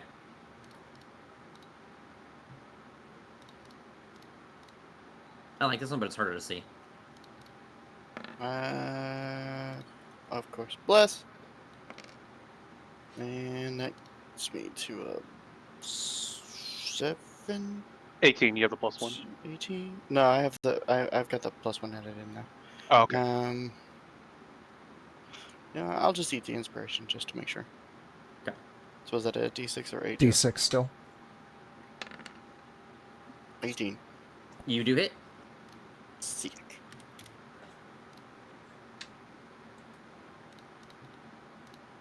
You see that the barrier and energies fall away from this creature. Okay.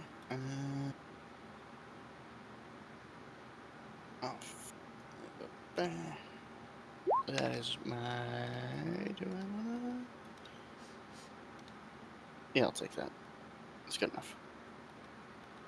Anything else? No, that'll be all. Okay. Wolfric, it's your turn. I'm gonna bonus action brace up. Before you bonus action, sorry, you take Okay. 4 bleeding damage. Oh yeah. One for it.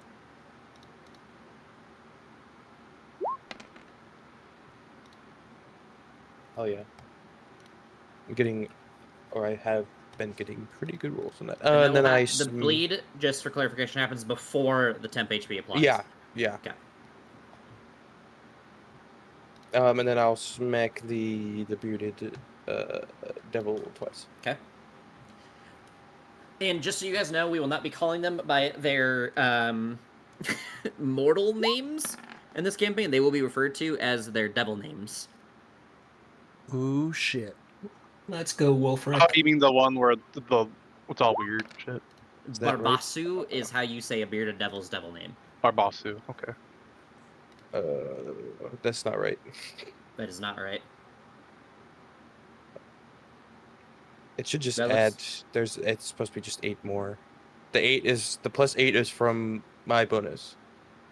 Is that actually your bonuses applied correctly? Yeah. So +4 from strength, +1 from the sword, +1 from the class feature, +2 from the feat that I took. Okay. Are you using balanced fighting still too? Oh yeah. So then it should be 2 more. Jesus Christ. Okay, and then that's what, 8 on top of that. So it'd be 16, 24 total, and he doesn't resist it. So he takes that damage, and then he is not bloodied quite yet. Okay. And then I swing again. Okay. Oops, wrong dice. Holy fuck. I'm looking. Yeah, wrong dice. Okay. You miss. I don't think anything happens. Let me double check though. Nope, nothing happens. I saw roll and I clicked it. Okay. I am gonna put this on for myself. Ignore it. Nothing happens. It's just you see again that he's reveling and seeing his teammates slaughtered. So just to remind me that he has advantage on his first attack. Anything else, Wolfric? No, I guess that's all you can do because you can't move. I mean, I can try. No, you can't. Not without an action. Yeah, I know. You could actually try with a bonus action, but you realize that attempting to do so would hurt very bad. Not very bad, but it would hurt. I also Smed. don't have a bonus action. I'm going to do the same thing as last time. A word of obedience and then a healing word towards myself. Okay. Busting out the smoke die. I am going to second level the healing word. Okay. The guy up top is going to fail for sure. With a con save, the bottom guy is going to fail, but the top guy's going to succeed. So this guy succeeds, the other two fail. All right.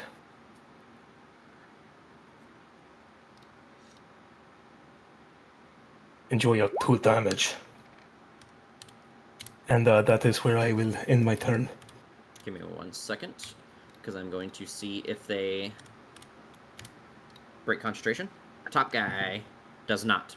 Right guy does not. Bottom guy does not. None of them break concentration on their rights. And then we move to this guy who's going to try to stab you, Wolfric.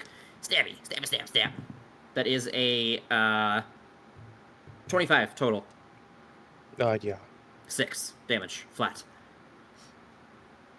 And then it's this guy's turn, who is going to look at you two down there, and he's going to smile wide as you see him take his hand outward, and you see a flame ignite in his hand as you see him launch it at you, Father. And you see as it, the ignited flame kind of flings its way towards you. You see it has some sort of, pink bursts kind of coming outward out of it as it tries to strike you. That is a 20. Yeah, that hits. All right, Father. You are going to take 15 fire and 15 psychic damage. And you feel the flame kind of burning in your head as you feel some weird leftover lingering effects.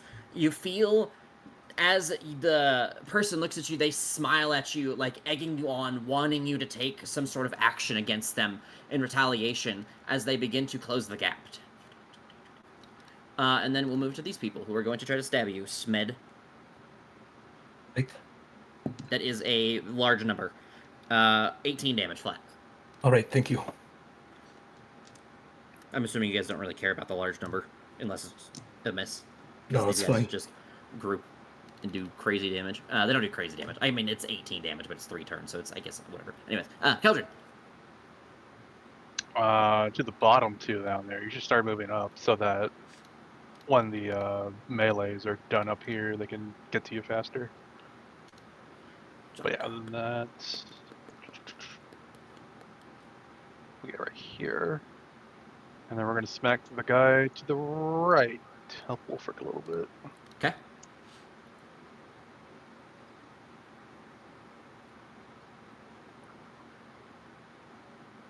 This might matter.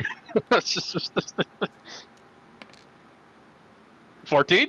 You do not hit the creature. It's arcane energies that are hovering over it and guarding its body seem to deflect your attack.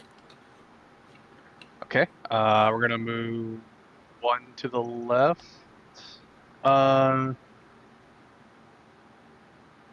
No. Yes.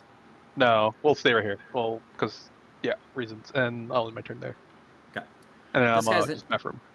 This guy's going to start his turn. He's going to try to stab you again with some advantage, Wolfric. That is a 17 with flanking. That misses. Okay. And then he's going to try to stab you with his beard.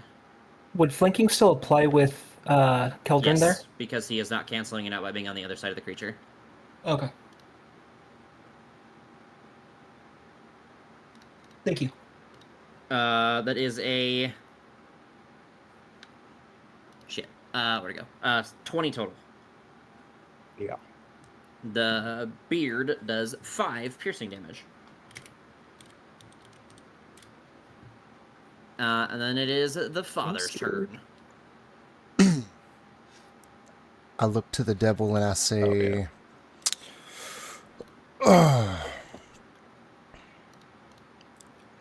look at you trying to burn an old man.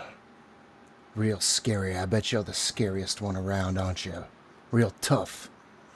And I will use another unsettling words to make him subtract another 6 from his next saving throw with my As bonus you action. take this hostile action against this creature to affect its ability to resist your magics, you see a smile break across his face as you feel your mind seared with a deep energy, as you feel that flame kick back in your mind, and you take 5 more psychic damage. And then you feel the energy fade.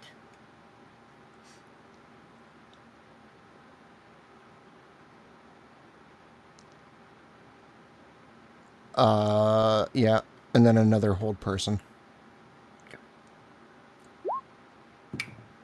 That is a... It doesn't matter, so give me a second to do the math. Wisdom, that is a 23 minus 6. Again, wow. So it is a 17 total. Yeah, it passes.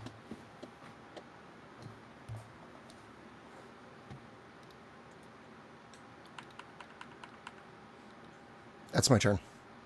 All right, Null. I will 5, 10, 15, 20, 25, 30. Move mark and take a shot. Okay.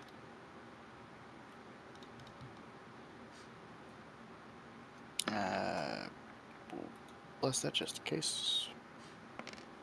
Just in case he's 18. 18 hits. Pachow. No, that would be a Sigmund. I am going to savage attack that. Okay. Can you... Is it just reroll any dice, or is it only like the 1s and 2s? It's technically I'm supposed to roll damage twice each time I roll damage and choose one. Oh. But we ruled that I don't have to do that to save time. Okay, so that is 12 damage, because he has Because not taken also, any. roll 20 doesn't. Automatically apply it, Yeah, it doesn't automatically support it. Well, it's actually once per turn you can do that. Well, yeah, I can't do it. Sorry, yeah, I can't do it every single attack, but And it does... The creature does die, and you see that the barrier on this person down here does seem to fade ever so slightly. cool. That is my entire economy. Wolfric. I sustain again. What's Okay. your brace up? Yeah, that's what it's called. That's on Before 4. that happens, you Damage. take 3 Yeah. bleeding. I was gonna remind And now you, but I forgot, so. It's fine. That's why I put the mark on you, so I remember when I look up at your character. See, I was like, oh, I need to remember to remind him on that. It'd be like that. And then I swing on Bearded Devil. Okay. 20. A 20 hits. Hell yeah. I do damage. You do.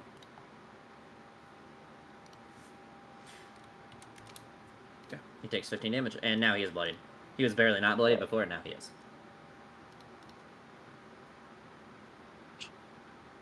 Is Healing Surge a bonus action? No, action. Okay. I swing again. Okay. 18. That one is it. Okay.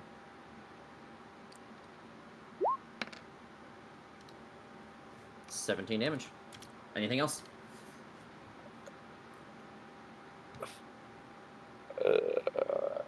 No. Smed. It's keeping me alive, so I will do the same thing. Word of Radiance and Healing Word. Okay.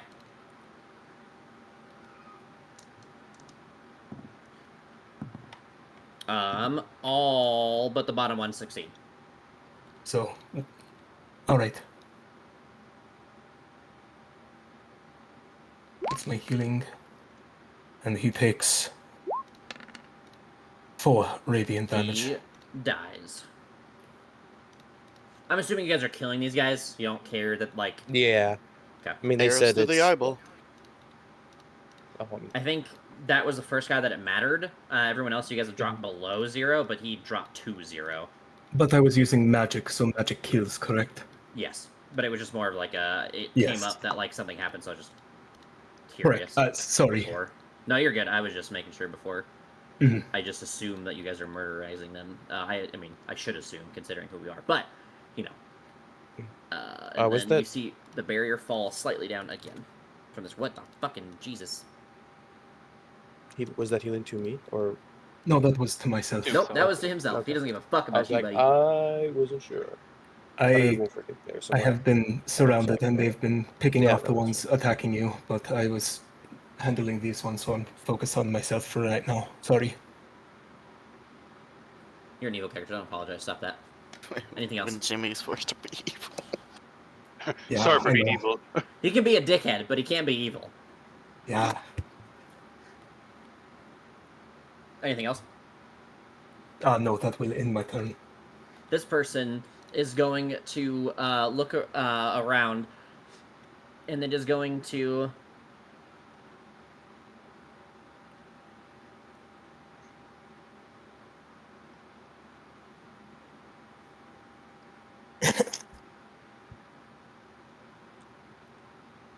Sorry, I'm reading. You're going to see as this person is going to step 5, 10, 15, 20, 25. And then they are going to do the same thing, Father, as they hold out in their hand what looks like a scepter that is made, that seems to have like a dark energy kind of holding around it, almost as if made of darkness. And then it's going to turn its hand towards you, Father, and unleash that pink flame once more. Yikes. That is a 15. Shield. Okay. And then it is going to, after that, you're going to see it take its Dark Scepter and raise it, as you're going to see almost like the shadows in the building kind of just consume it, as you see the creature covered by these shadows, and you see that it disappears from your guys' sight. Boo. Oh. Invisibility, our one weakness. And then it is going to be these two who are going to try to attack you, Smed. That is a lot less now. It is a 19. That hits, yes. That is 12 piercing damage flat. Alright. Keldrin. Okay, seeing the other guy disappear, not knowing where he is, I'm just going to flank with Wolfric, and I will attempt to attack. You do this- see that him grappling Wolfric seems to make it to where your flank is not as effective. Fair enough. I will try to attack Balzgugu, whatever his name was. Attack! Uh, And then I'll bless it, and 20 total. That hits him. And then I'll apply a Divine Smite to this. Okay.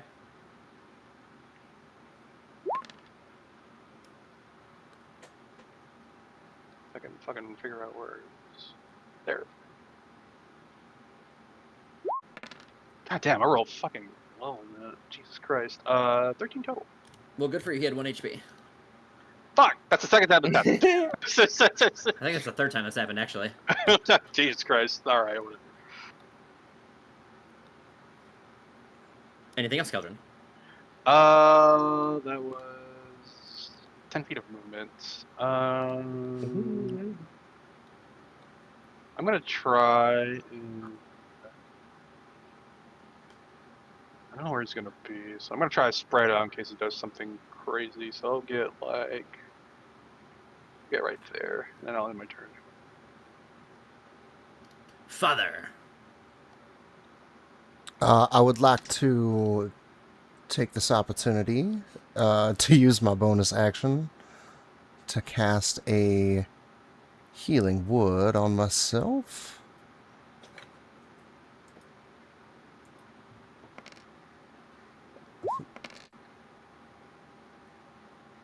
As my bonus action.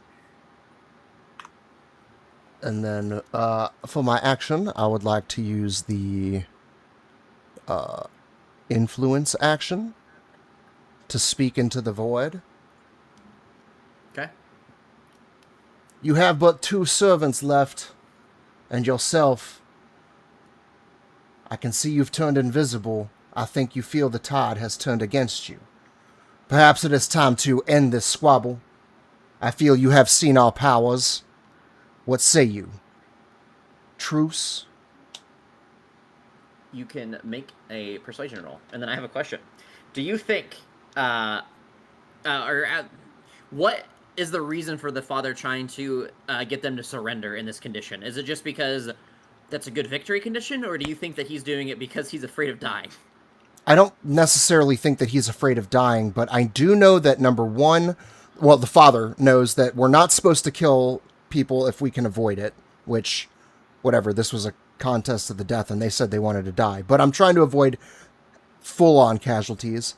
But also, I mean, this is a test. Like, I mean, if we kill them all, I mean, do you really win? I don't know.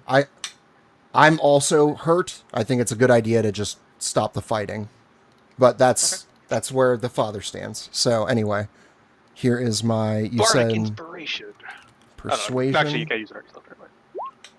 Is a 23. Okay. They do not seem to reply to you. Okay, I will move into the center of the room here and end my turn.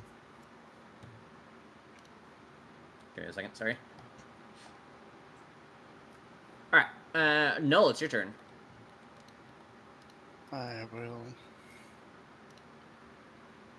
No, we'll clock where he was on the battlefield. Now we'll continue to ride. 10, 20, 25, 30. Try and keep dancing around them. Mark, shoot. Okay.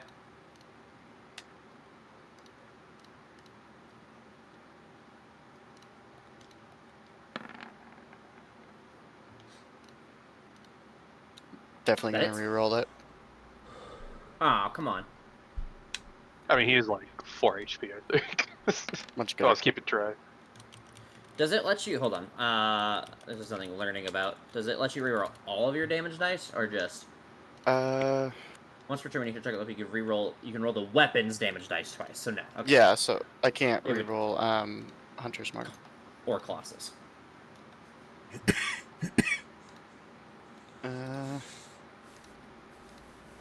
So that is enough to kill him.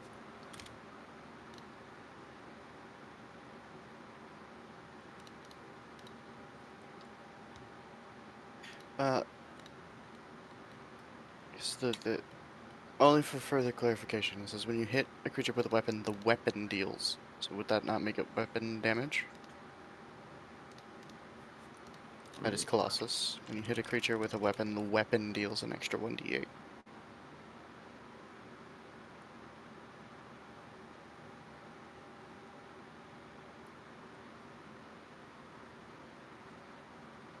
Yeah, I guess that'd work.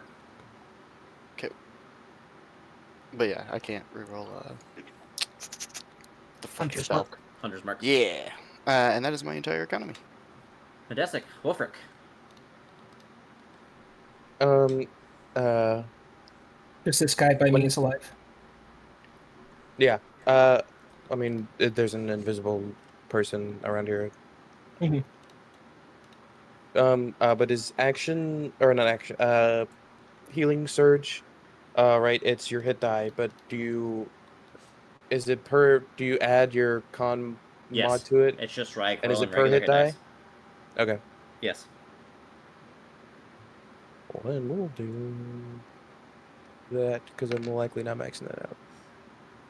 Okay. No, I'm doing that. Anything else? Also, you take 3 bleeding damage. Okay. Let me double check something. Hold on. I do not know. Give me 1 second. Hold on.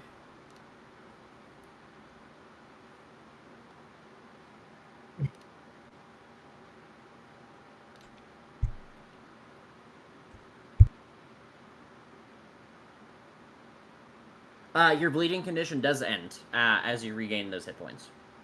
You would still take the damage because that happens first, but after you use Healing Surge, it disappears. Oh, okay. And then I will 5, 10, 15, 20, 25, 30. Okay. Smed. Okay. I'm assuming that was it? Yep. Anything else? Okay. Smed. I will turn to this one and hit them with my flail. You should flank. Turn to this one and hit them with my flail. That's not at advantage, I'm sorry. That'll hit. 21, alright. And then I would like to apply Frost Chill onto it. As I'm swinging the flail, it slowly starts to get colder and bluer before it strikes.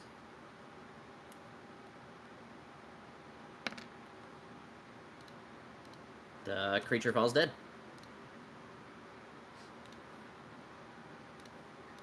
Then I will look at Wolfric and say, close those wounds. There's still time, and I'll first level healing word on him. And in my turn. You hear a slight footstep just before you feel the wind change near you, Noel, as you see this person with this dark scepter in their hand reaching from the shadows as they make an attack.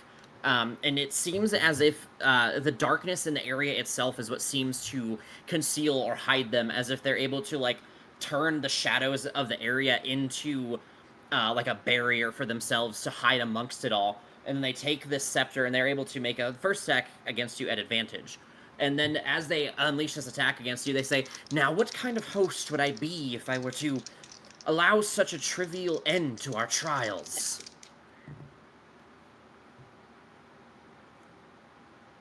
And I need to switch, fuck.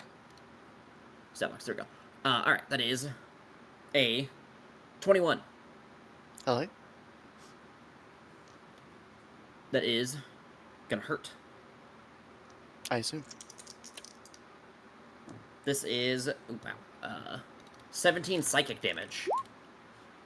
Okay. And then you see as they fight you that they're not illuminated. They seem to be working with the shadows to strike you. They still, despite not being invisible to you anymore, seem to have advantage as they're striking at you. You seem to have a difficult time finding a way to dodge or deflect their attacks as they lash out at you again with a second attack of their scepter. Okay. That is a 25 total. Hello? And that is, this time, 13 psychic damage.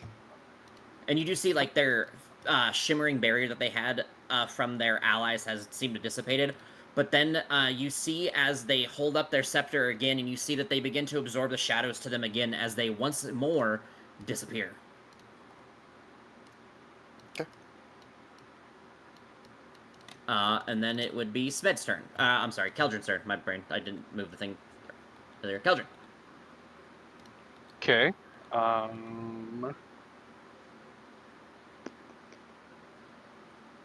Not much to do. So I'll just move here. So they should be somewhere in the general area right here. And then I'll...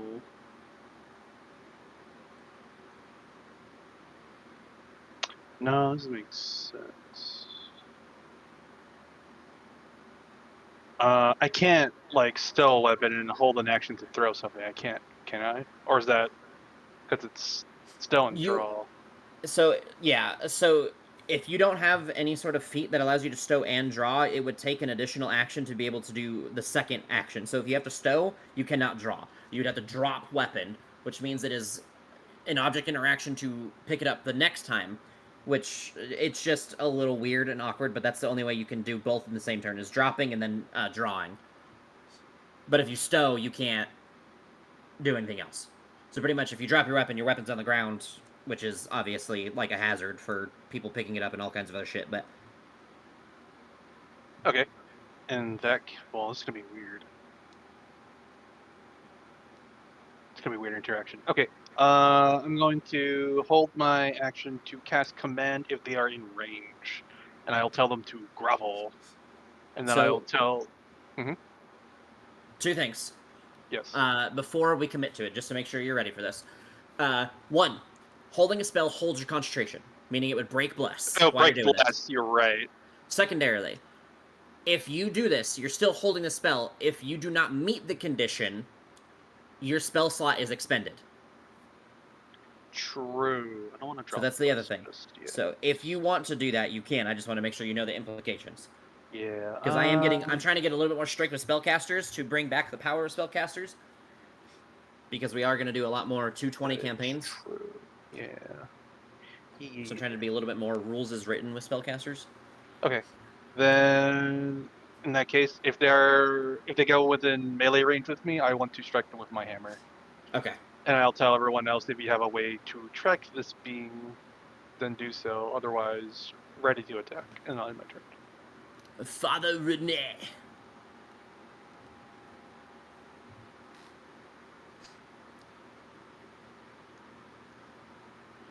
Sorry. Don't be sorry. Nice. Be better. Opa. I'm just imagining the father with like a Miller Lite now. I'll throw Fairy Fire right there with my action. Okay. The deck save? It I forget. is, yes. It is a dex save. Does a 13 fail?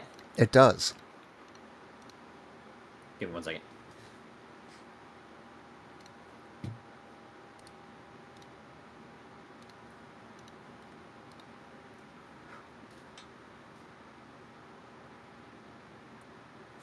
Oh, shit.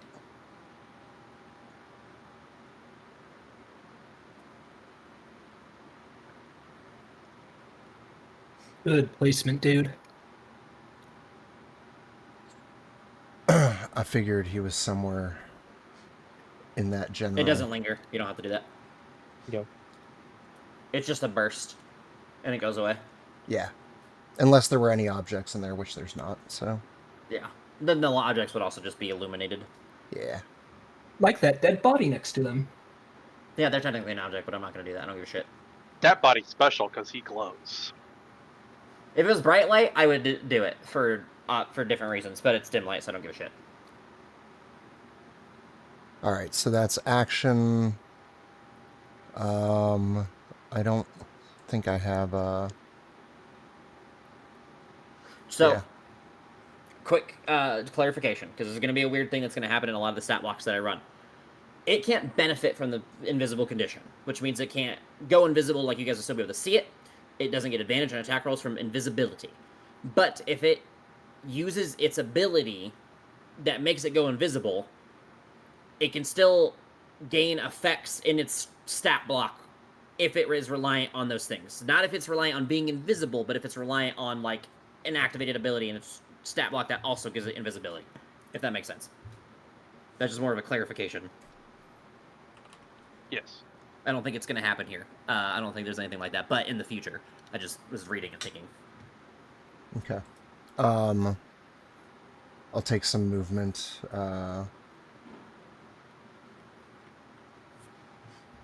Oh. Fucking blind. And yes, that will end my turn there. No. Upkeep. I Maybe. forgot about Hunter's Mark drops. And then we play it again. Yeah, pretty much. Nola's going to experience red and ragefully recast Hunter's Mark and take a shot. Okay. Because, ow! I will bless on top of that. For You 21. also have advantage. Because it's fairy fire. Oh, I didn't realize that was permanent. We'll roll for the Yar. crit then. It's permanent as long as it holds Yar. concentration. It's worse. Okay. It still hits. Hmm. And it's not taking damage yet. So it's It's first time not? taking damage. Okay. Nope, this is the first time it's taking damage. I'll keep that. That's a good enough average roll. It's actually above average. Not bad. 15. I'll take Takes it. 15 damage. Anything else? Yeah, I'll back up because I can fight from fucking any range I want. So 5, 10, 15, 20, 20. This is just straight diagonal and straight down. Okay. 30. Go for it. I step there. Okay. And I swing At advantage. at advantage. That 22. hits.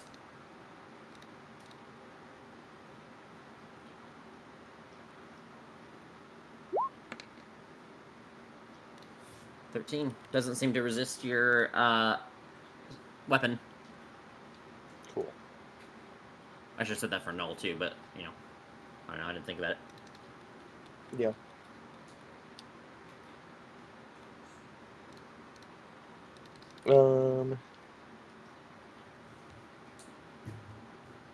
And then that'll be it. Okay. Smed. Oh, you Yes. are just. That's unfortunate. This staff that they are wielding, does it appear to be made of metal?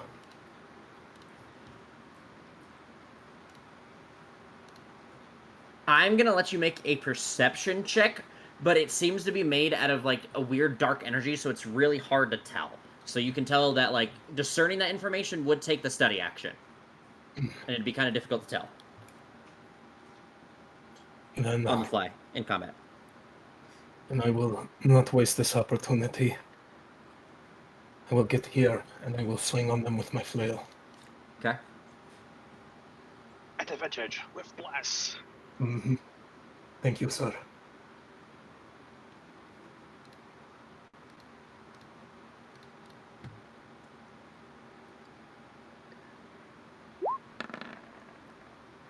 Uh, 21 hits.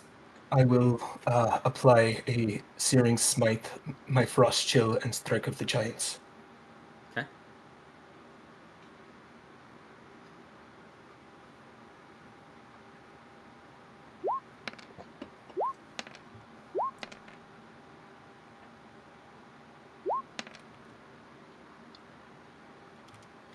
Takes 18 damage.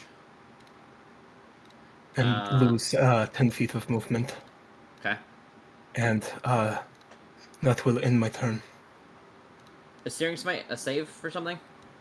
No, Searing, the thing that makes them lose their movement, one of them is a save. Let me double check which one. The Strike of the Giants is a 14 con save. Not roll it. Ah, fuck, stop rolling. Just post it. I wasted that natural 20. It is going to fail the con save for the Strike of the Giants. So they can't move. So yeah, speed is reduced to 0. Okay. And Anything else? no, that is where I will end my turn. It also.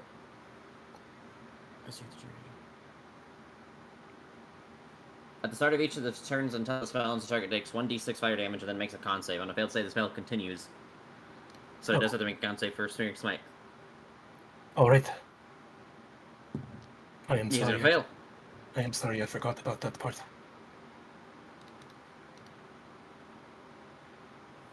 Yep, at the start of each of its turns, and then it's going to take. Fuck! I just closed it. I think it's at the end of its turns it saves. It is going to. That's a d20. Roll a d6 for your damage, for your fire damage. Right.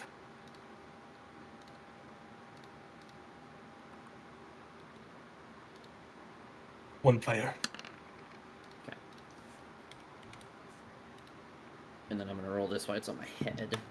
They are going to fail, so they're going to stay on fire. And then they are going to debate. They're going to strike at you with their dark scepter, Smed, twice. One at a time, actually, just to see. And you do see that, again, the dark in the area seems to make it difficult to see how the weapon's going to act towards you, and it does seem to give the creature advantage when landing an attack. All right. Or attempting an attack. That is a natural 20. That will hit. I will probably be going down. You are down because the minimum damage is 20. All right. I'm not even going to roll because it doesn't matter. They can't kill you, even if they max roll. And then they're going to use their second strike on you, Wolfric, and you can see that this have the same effect. It seems to be the fact that the darkness surrounds the scepter and the creature in the area. They seem to kind of control this darkness, and it gives them advantage when they're striking at you with their scepter. Wow, does not do very well. They roll a 13 total. That misses. Well, Smed died. Atomized. Reduced to ashes. And then it'd be Keldrin's turn. Ashes to ashes, brimstone to Just give brimstone. Just give yourself like 13. That's what. Because you were right before her, but after Wolfric. And then Keldrin. I will attack with my Warhammer at advantage with plus. Okay. What the fuck? The bless 16? seems to the bless barely seems to manage to make you overcome the arcane barrier that the creature has on its robes. Fucking amazing. I'll divine smite it. Okay.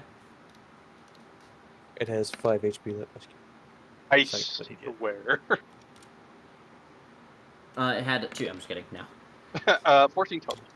It takes 14 damage. And it is bloodied. Nice. I can't step over Smeth's body to flick, but no. That'd be really mean. I will stay here and embrace for the next attack in my turn. He is not an object yet. And then Yeah. it would be Father Rene. I mean, how often he's on his back, he might as well be a piece of furniture. Oh. I'm sorry, that's what it means. Whoops. It's fine. Not what I meant to do. 60 feet away exactly. I will use my bonus action to cast a healing word over at Smed. Damn it. Okay. I was gonna do something really fucking mean next round. Are you gonna kill him? You're gonna find out what I'm still gonna do the same idea, but it's not gonna be nearly as brutal. And then with my action, I will go ahead and healing surge myself. Okay. No. I'm gonna switch things up and I'm gonna shoot. Okay. Amazing. At advantage with bless. All 16's AC, so it doesn't really matter. That hits. I'll just keep that. -8 off that though. I keep forgetting. Like, Okay. still apply Colossus to everything. That's super irritating. That's it. Hunter's Not mark. easy to see the difference though. It's not all that bad. Wolfric. Hunter's marker's right there. Is- Yeah, is it 4 part of the force. thing? Oh, okay. Never mind. You're smarter than me. Thank you. Okay. That number. That hits. Roll for your You crit. should roll for crit. Oh yeah, that's right. I have advantage. Duh. I Yeah. forgot to join. It's still fairy fired. Yeah. It takes 15 damage.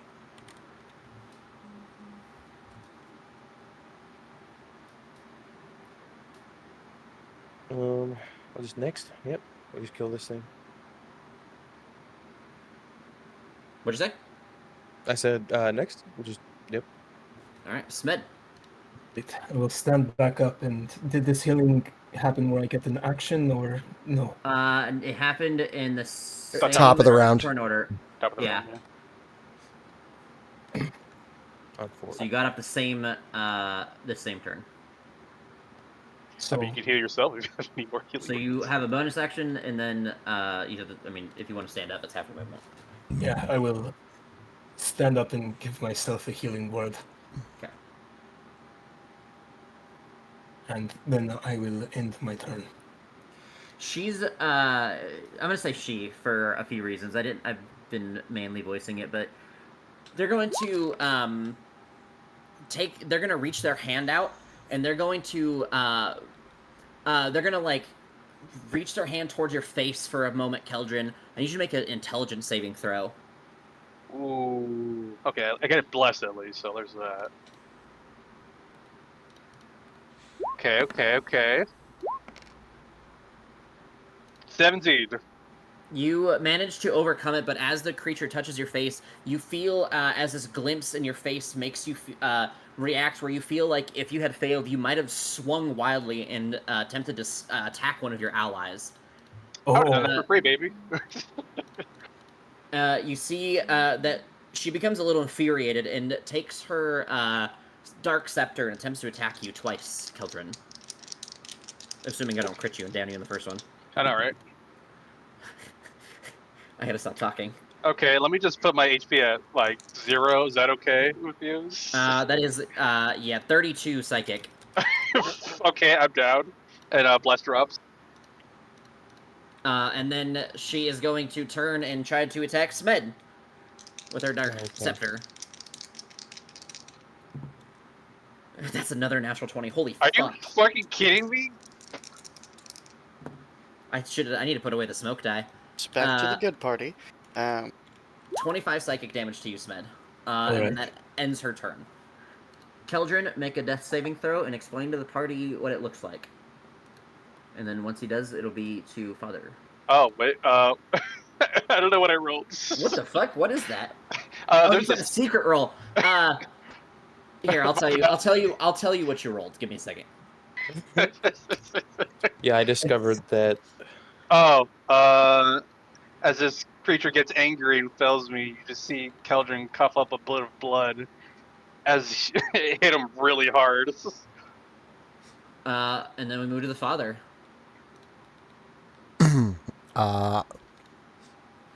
You see the father wind up like a baseball pitcher and launch a mote of white radiant energy in the form of a starry wisp at the bad guy. You'd have advantage. Yeah, roll for great. Did they save from the burning effect? Oh, that was at the beginning of your turn. You're right. Let's see if they save. They did not save, and they would take roll a d6. Mhm. Because that is a lingering. It does not take concentration. You won't kill him, but Fire. okay. Father, roll your damage. 2 radiant. 2 spicy radiant damages. Okay.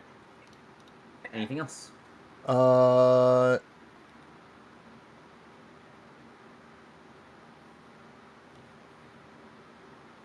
Wolfric, you're still up, Yeah. and Smed, and looking. I'll use my bonus action to trill the flute and give my last bardic inspiration to Smed. And then Okay. that ends my turn. No. Let's go, baby. Hey. How do you want to do this? Minimum damage.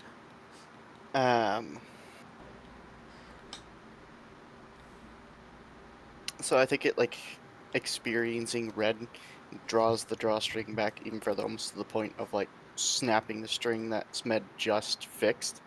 Like, the force of the arrow goes through her head so far, or, like, so hard that it, like, almost hits Wolfric. And as she falls to her knee, you expect the creature to fall dead, but instead you hear a cackling. As the creature stands up and rips the arrow out of her neck, snaps it, and drops it to the ground, cracks her neck.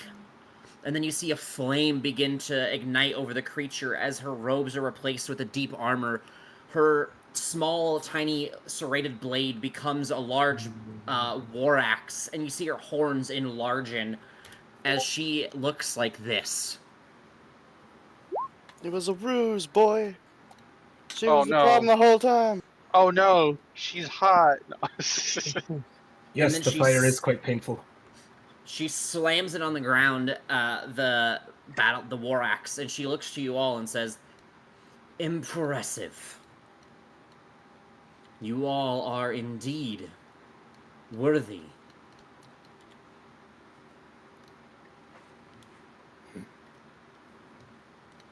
I will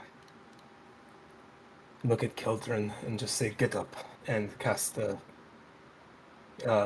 use my last spell slot on a healing word for him.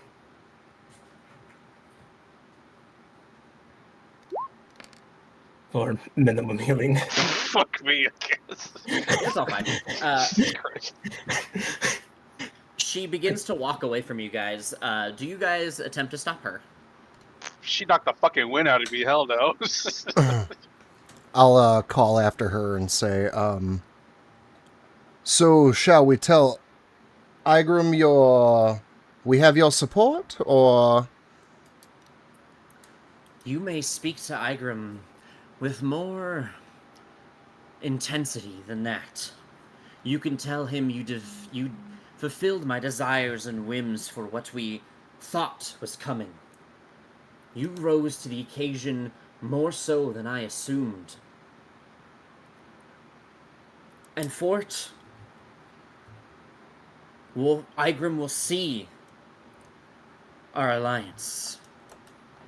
And for you, I have something from our personal trove, an armory. And she takes her war axe and slams it into the ground. And you guys see a small chest, it'd be a large chest, appears at her feet. And she takes it and she kicks it open. And you see items spill onto the floor. And she looks to you all and she says,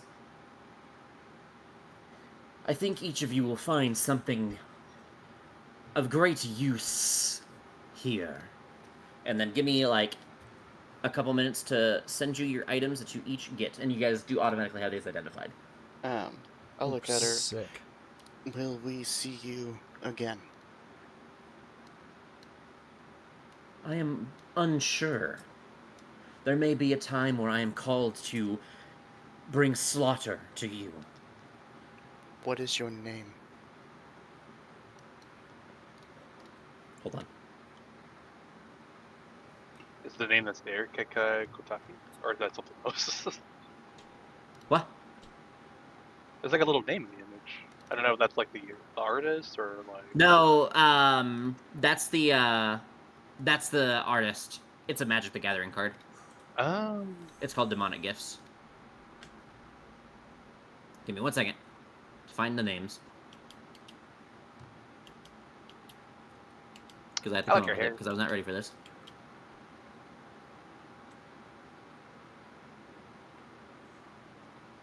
Oh. Hold on. It'll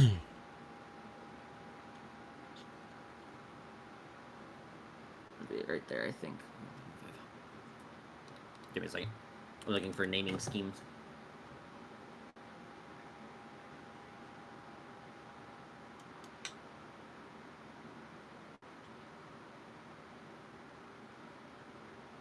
My name is Samantha. No, she'll have like a proper devil name, which is why I'm Recommend looking. Third. It'll be a complex assortment of consonants and vowels that sound hard to pronounce as a human, but she says it with incredible pride and such fluidity that it sounds like almost the perfect language. No will nod. I will remember, because I do not enjoy failing a hunt. She raises her axe as if in a battle stance. If you wish, we can continue now. And she almost revels in the idea of looking at you all, and you almost feel yourselves sever under her war axe without her even taking an actual attack. We will see you in hell. So we may hope. And then give me a second. I'm still looking Hells. for a name. Not bad. Is it referred to both ways, or is it exclusively the Hells? It's both ways. Is it both ways? Okay. Yes. The Hells is technically more correct because people who know about the Hells will refer to it as it is, the Hells, because Avernus is different from Dis, which is different from Enoros, etc., etc., etc. But they're all a collection of place. They are all one singular plane in technicality. It's technically they're one place, but they're different planes. Actually, it's so fucking weird how it works. So either one is correct. The more correct one would be the Hells.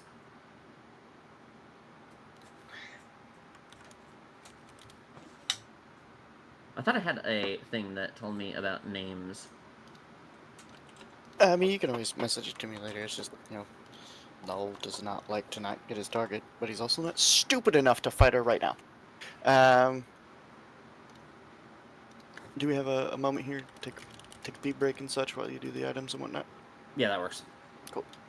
I'll be right back.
Okay, now let's do this. D&D stuff.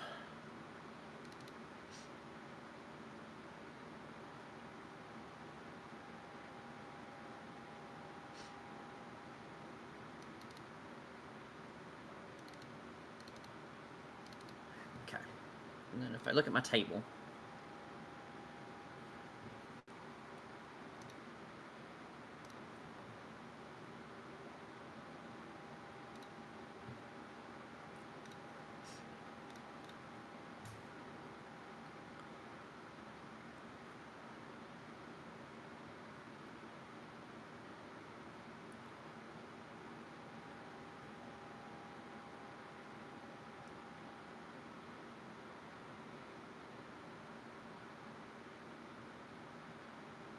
the fuck?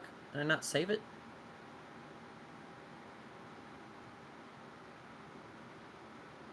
Oh, here it is. Okay.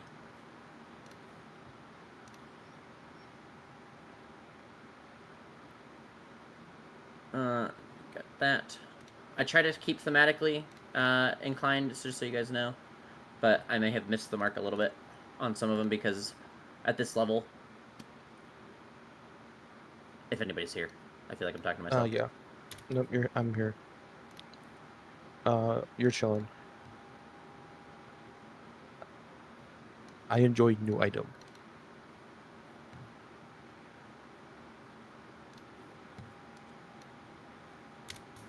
Give me 1 second on that one, Andrew. I have to see something.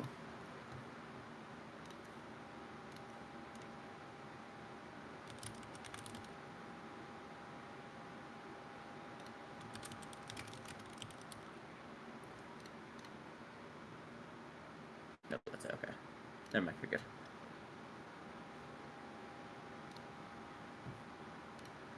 Oh shit! I sent it to Joe. Hold on. No person. What is this? There we go.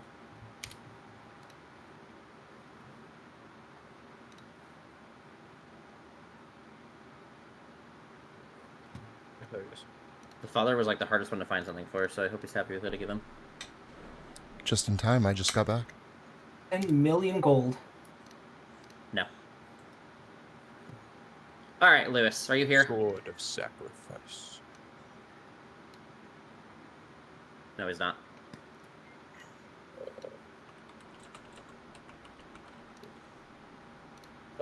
What is it? Just a longsword? Yes, sorry. Okay. Yeah, it just says weapon, any sword. Yeah, my bad.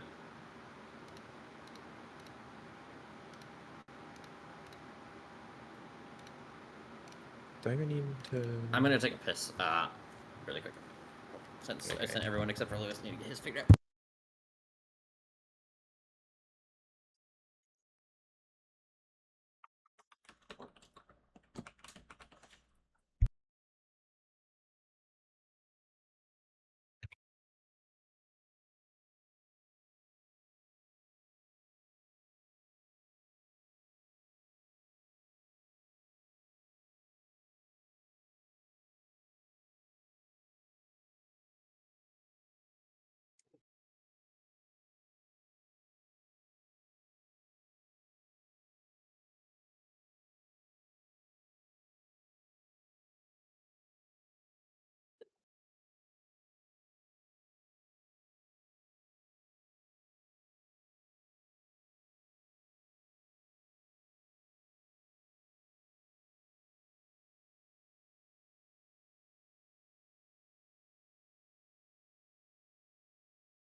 I've returned.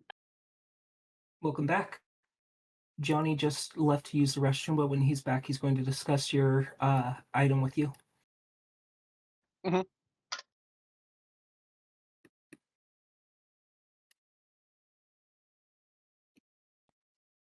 Is Lewis back? Yes. Okay. I have a question for you, Lewis. Mhm.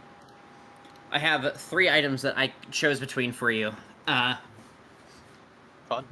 That I am thinking about giving you. They all have... 2 of them have pretty good thematic value, but they're not, like, super attached thematically. The last one is incredibly thematic. So, which one do you want? Wow, when you word it like that, I kind of want the incredibly thematic one. Okay.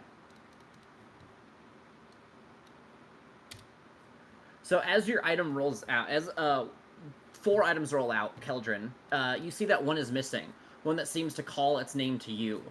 But then you begin to hear whispers and what sounds like faint roars as you see one final item slowly roll and tumble out, calling to you.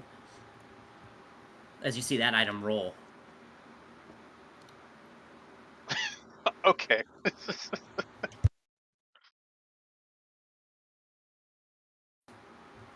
What? God damn. Holy shit.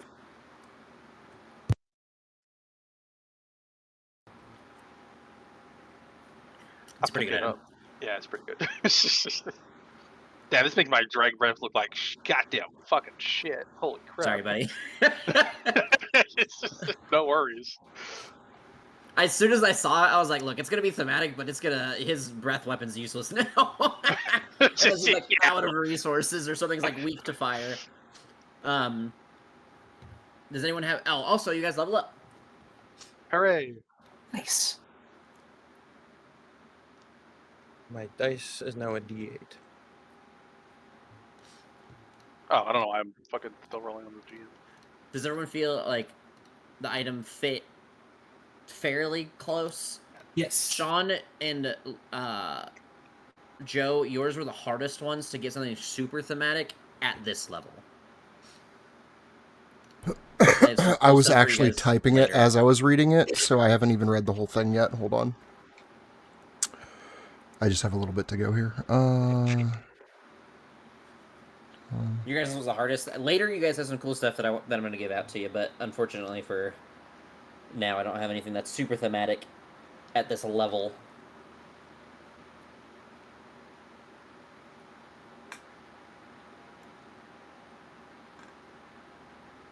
Ooh.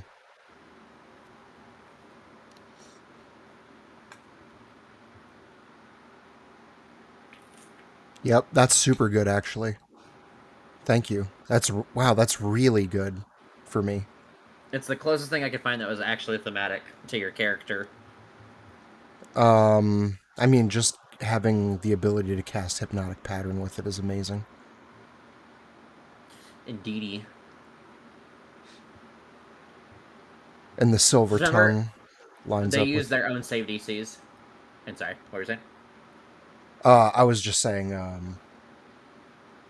that and the Silver Tongue benefit that I already get, like the... What is it called? My charisma, my deception and persuasions are always 10 or higher. And then with that, I get advantage if I burn a point. So, super good combo. Anyway, sorry. DM, I want to make sure this isn't a +1 or anything. Nope, it is as written. The items that I give you guys from, because I'll be using a lot of griffins, do not usually have bonuses. And if they do, the item power comes down a little bit. It is very obvious when you have bonuses and stuff to them that he does a pretty good job of doing it. Pretty much, the items that he have give a ton of utility, but the average damage, air quote, comes down because he usually loses on the bonuses. This thing is really cool. Yours is pretty... I had a handful of things I could have chose for you, and I figured I'd give you all battle items this time around, and I can give you guys some stuff later that's non-battle items. I couldn't find anything that was, like, thematic, super thematic for Wolfric that wasn't just, like, blood stuff at this level, and the blood stuff wasn't super interesting, or it was synergistic with other items that I didn't want to give you yet. So, that's as close as I could get for you, too. For my spell, I'm going to choose Shining Smite. What'd you say, Shining Smite? Yeah, that's what it's called. Okay.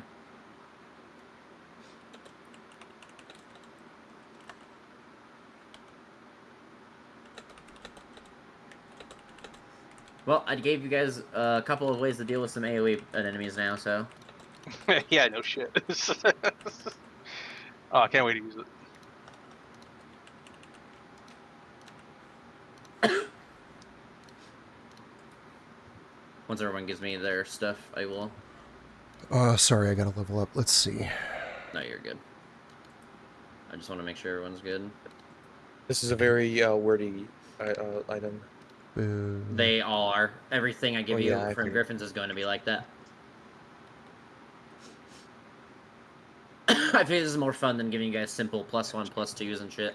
Yeah.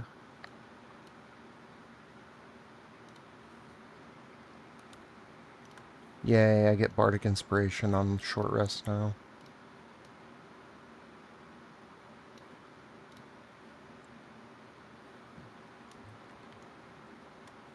All of them back or just like so? You regain all expended uses of Inspiration when you finish a short or long rest. And I can expend a spell slot to regain a Bardic Inspiration. I wish it was the other way around, that'd be cool.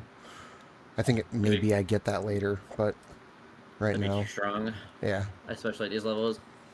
I think the problem with using a Bardic Inspiration for that is how to track it, because like with sorcerers, you have a pretty finite and like even way of like trading stuff out, like for sorc points to spell slots, and you can do that pretty easily and balance that.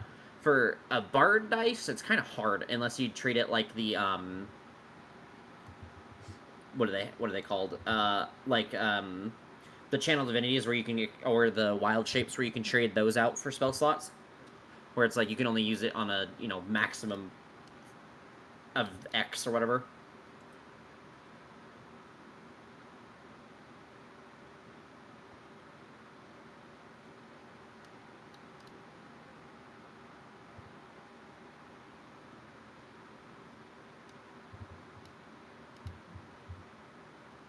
Dying doesn't end the attunement to your sword.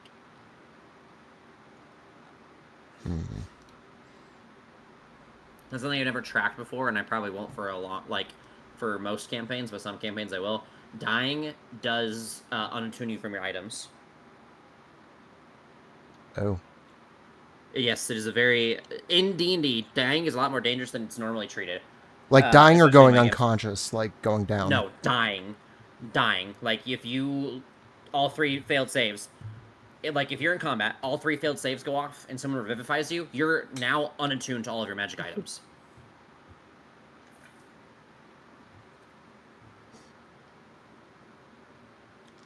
But I don't usually balance for that, so... Some campaigns I might, but they won't be for this campaign, so you don't have to worry about it.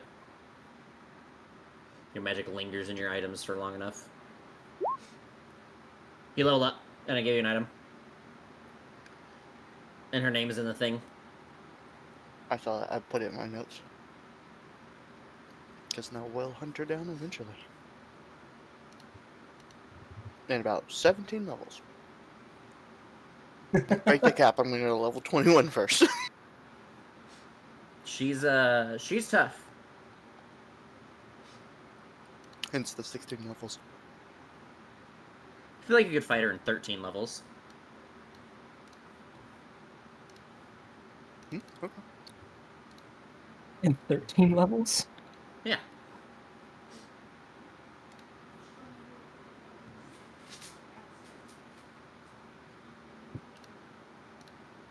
All right, level Why 5. I does can... it... It's so weird. Why does it specify small creature? On what? On the bow. Whenever you reduce a small or larger creature, why does that have to be specified? So you can't use it on things like rats. Oh, you can't. Okay, like, okay. Oh, okay, okay. I can see how that could be abused. Yes.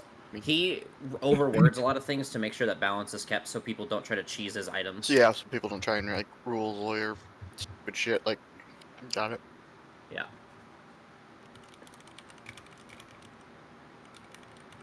Initiative count.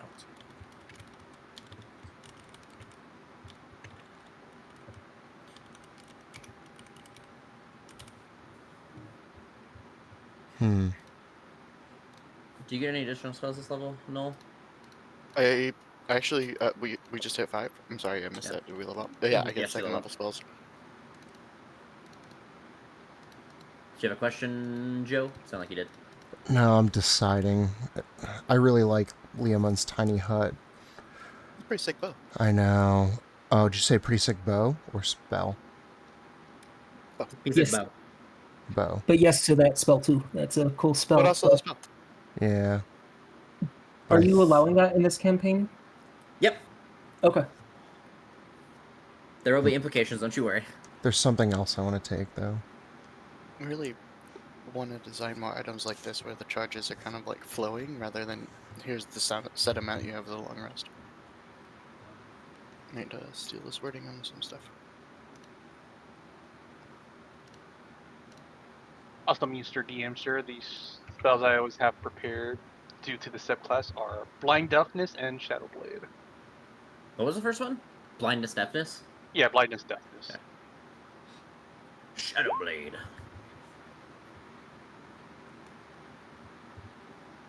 Did you get those, or are you taking those? I'm taking No, those are always prepared spells. Yeah. I was talking to him. Sorry, not you. Oh, I know. I heard you for your Skeldron. Okay. I would like to take those if that's okay. That is totally fine, I think. Let me read tongues. I forget what it does.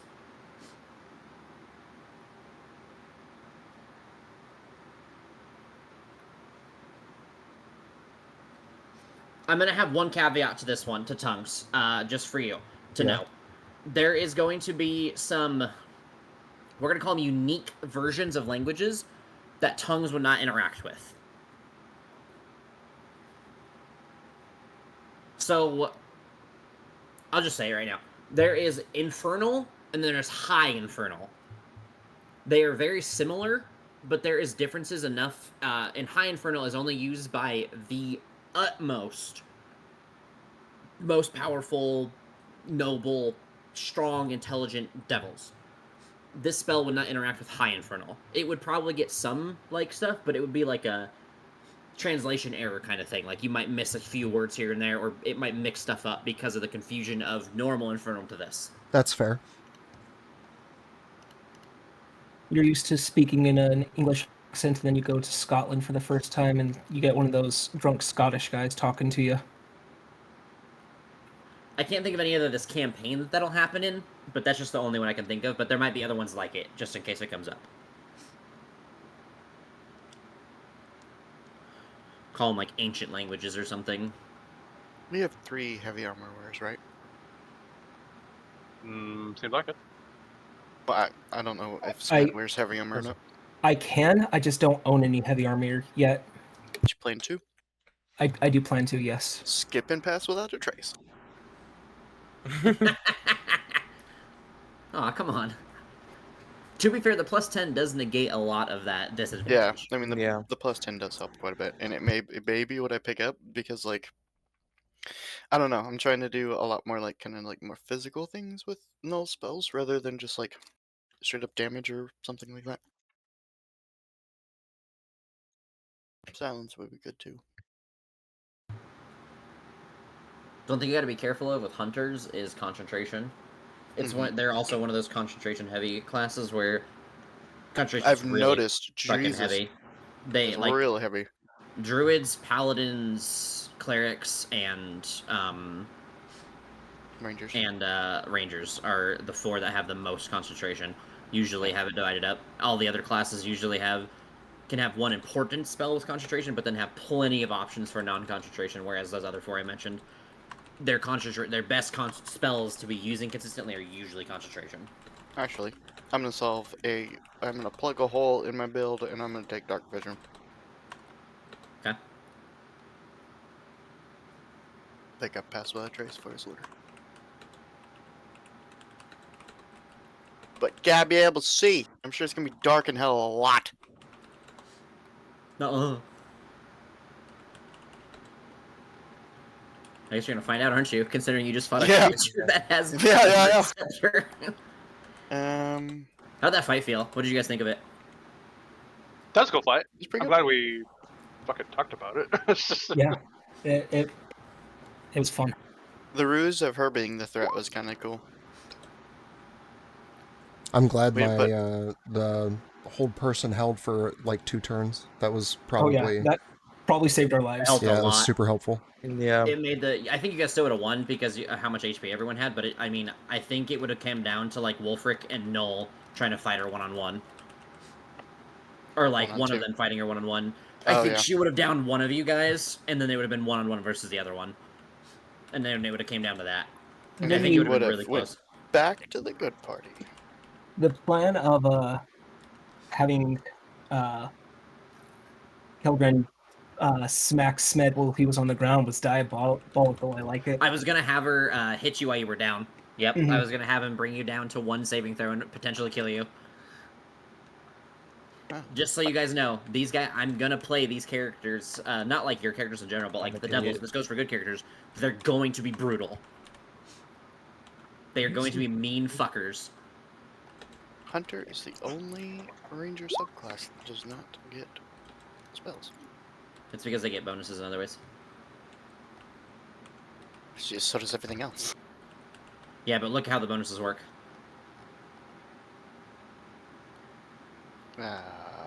Beastmaster gets free damage once per turn. So does Fey Wanderer, so does Gloamstalker, so does Hollow Warden, so does Winter Walker. Okay, now look at the rest of the levels.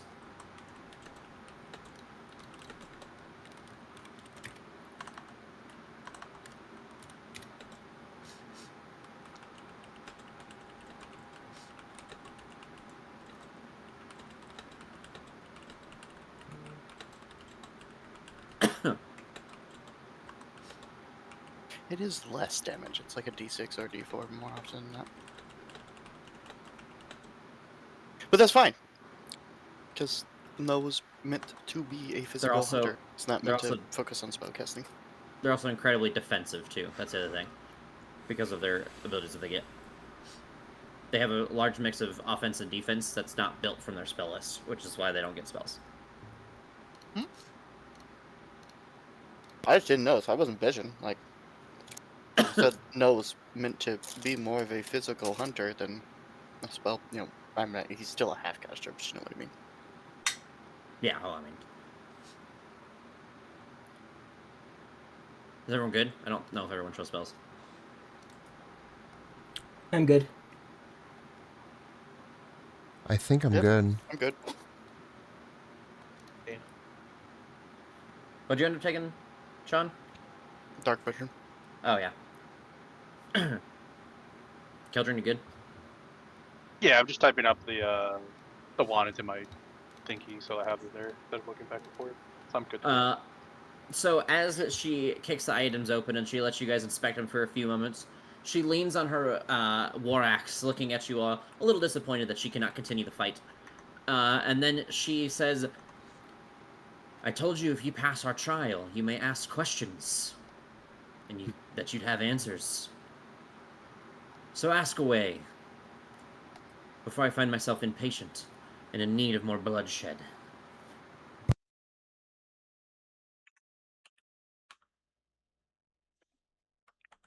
Why turn away from Asmodeus? Why give your services to Ingrim instead? Because Igrim promised me blood. It is as simple as that. Does Asmodeus not give you what you want? It is a tough thing to explain, and I can only speak so much. Igrim has asked me not to give unto you too much information, and Asmodeus forbids me from talking too deeply.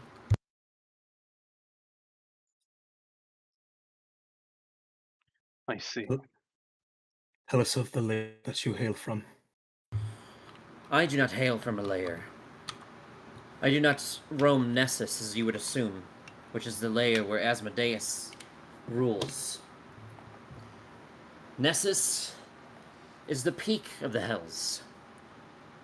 The most beautiful of the Hells, the most powerful, and yet the most dangerous.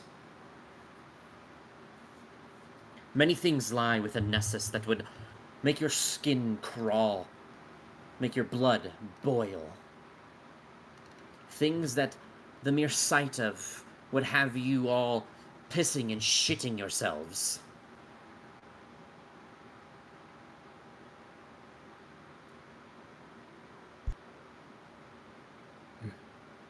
What would one have to do in their mortal life to be sent to this lair? Hubris. It is not pride that sends one here, but their downfall.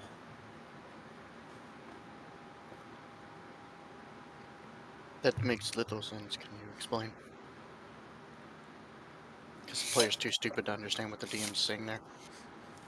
When a person is prideful, it could be confidence, as she points at the father. It could be their surge of pride in their tools, as she points at Smed. It could be the pride that they feel in something they follow, as she looks to Keldrin. It could be in the weapons they wield. She looks towards Wolfric. Or towards the marks that they take, as she looks at you. Those do not incite one's downfall into the Hells, or Nessus, for Asmodeus to twist and mangle your soul. It is the actions that lead to your death with your pride. When you follow a being of great power and it leads you to cause harm to others, your zealous nature in following a grand being has you follow headfirst into a war that you were not able to that you should not have been a part of. That is hubris. That is how you end up in Nessus.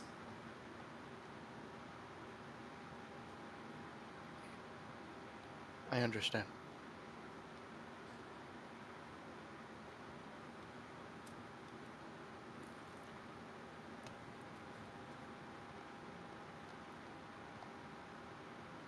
She begins tapping her foot. Is there anything else? As I look around the party. Hold on, Piggy. Asmodeus is the lord of all the Nine's Hell. He controls all the powers within it. What any insight can you give that can help us to expedite his downfall? She begins to laugh. If you think that anybody knows of his weaknesses, you are a fool. The original Lord of Lies. Once deity, once angel, now fallen, Lord of the Nine Hells, just short of a god. And you think that his weaknesses are flaunted for everyone to understand? You truly do not understand what you are marching into, do you?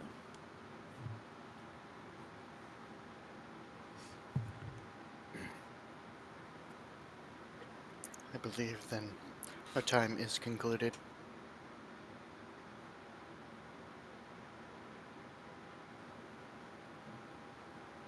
Anyone else have anything? I think. No. I hope to meet you again. I hope to kill you. I welcome the challenge. As do I. May your blades and my legions meet in the hells. May one of us fell the other, so the other serves an eternal damnation. And then she slams her war axe, and a gout of flame erupts from her. A flame, not like a normal fire, a flame that none of you understand or really get the nature of. It seems entirely different than any sort of fire you've dealt with. You've seen radiant flames, you've even heard of black flames, you've seen fires that are so hot or deep that they burn past the resistances of creatures that can normally resist them. Keldrin, you know those kinds of things, dealing with dragons and such.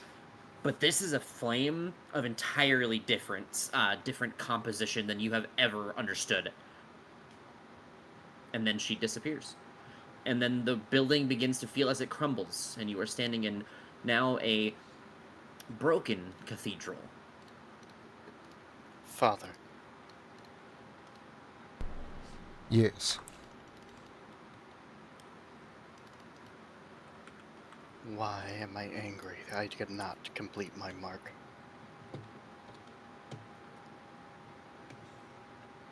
Sometimes hunting does not go as intended. That You may- does not happen to me. Well, perhaps then the hunt is not over.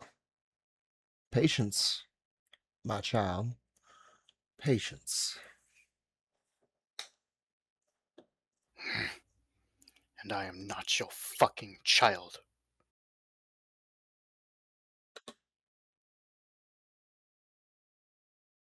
That's it. Love you, Joe. Oh, I know. I was befuddled. The robot shows emotion. Anger.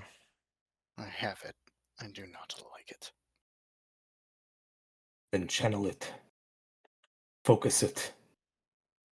Get it ready for the next time you meet your target.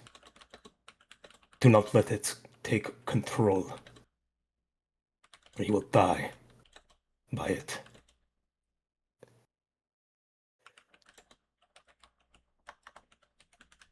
I'll just kind of turn and walk off. To wherever we're going. He doesn't just walk aimlessly.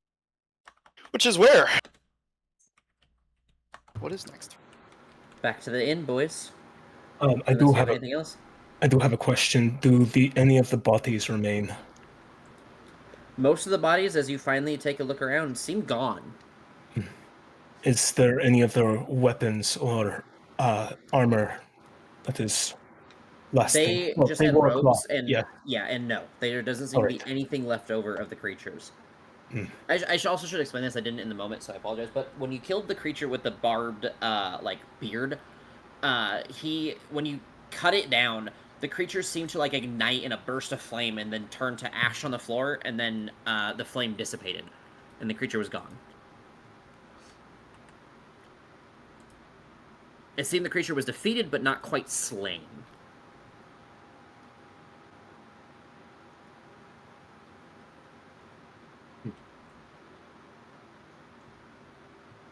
Wolfric, you have seen battle and crave it.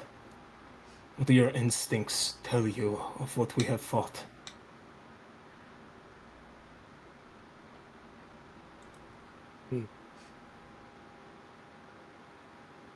I am not entirely sure.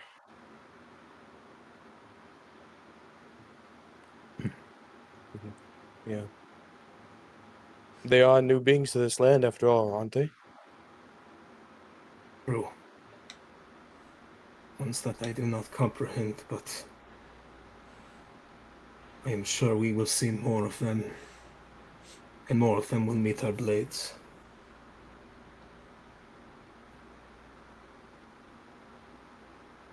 Yes.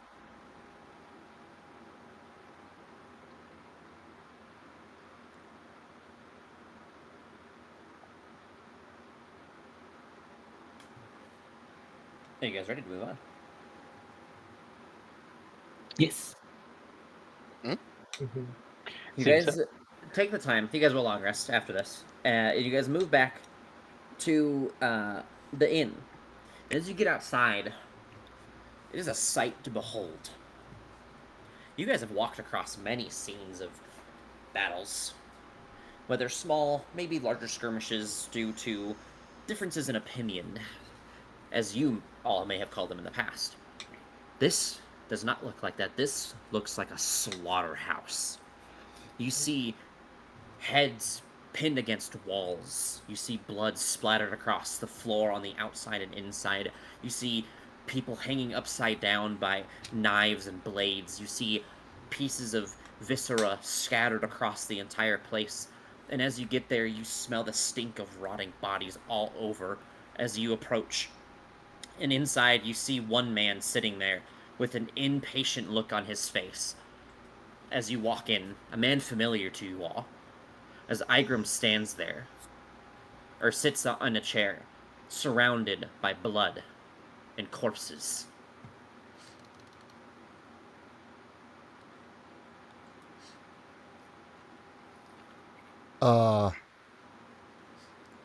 Everything okay there, partner?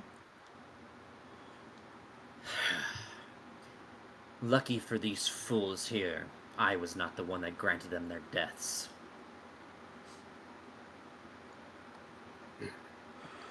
Well, that is, any idea who did? I am most certain that it was a war devil, or an assassin devil. Well, hells. Give me 1 second. He will tell you the actual names of them. I gotta pull it up. Well, then it seems that we have finally gotten their attention.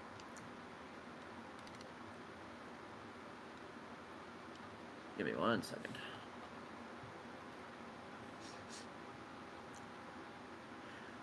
He says, as he says assassin devils, he says Dogai. And as he says war devils, he says, fuck, he doesn't have the war devils. He says two different ones, because there are different, depending on different things. So I'm going to call and say that he is going to say Narzagons. And make sure that, I forget what the fucking war devil. I think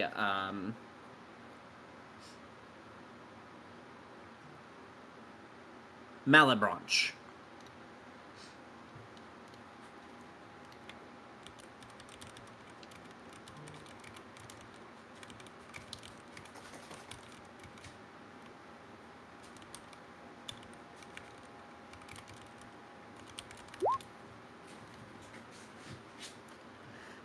Indeed, it seems that we have found their ire.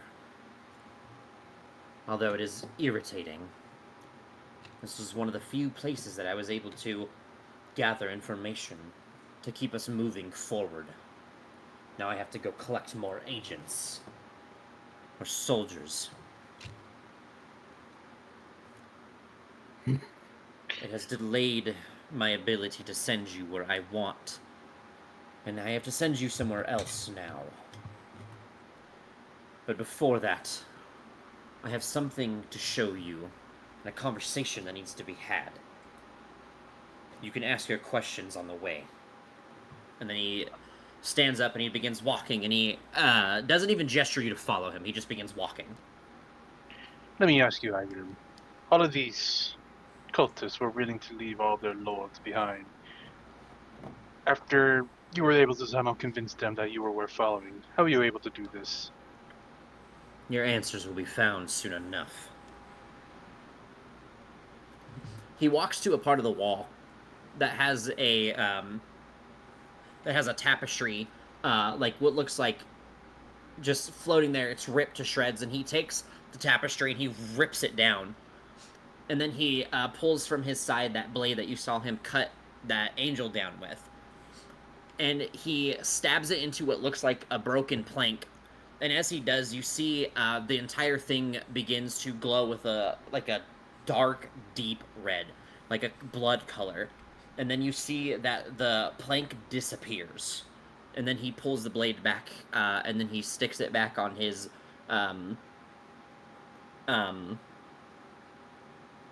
God, I fucking did it again. Not holster. What the fuck is it called? Scabbard? Scabbard, yes. And then he begins to walk into what looks like a dark hall.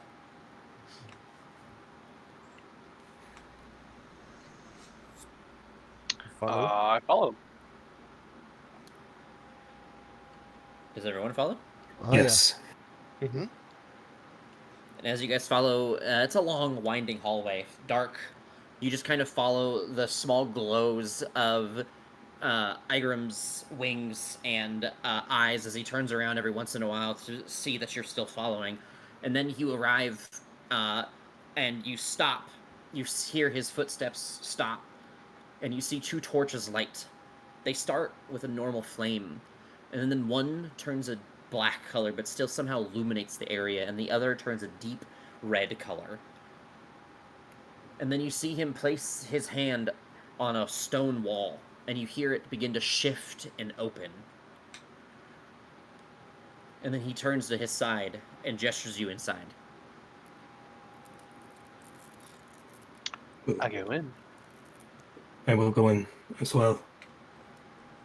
Sure. Mm-hmm. Yep. I need follow everyone suit. to make a religion or history check as you walk in the area.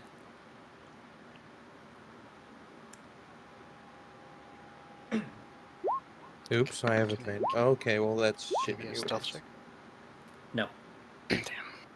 Not an advantage. 8. Not very learned about the world, man. 21. Okay. Not at So- advantage. I'm going to say something, and this is something that I want every character... I'm going to describe it in order of the father's knowledge, then Keldrin's knowledge, then Smed's knowledge. And you guys could choose to elaborate as you wish to, say, hey, I want to tell this to the party or not. As you guys walk in... I have to pause my music because I have to really dive into this one. As you walk in, you see a room with books, scrolls, tapestries, stained glass windows littered in the room. They all have depictions of different beings and creatures that seem mostly angelic. But there seems to be one repeating factor that seems to be different, that seems to be the outlier among them all. A man with long, dark hair that stretches to his heels. black eyes with red pupils. Long, a tall, pallid body. You can see that in every depiction of this being that there is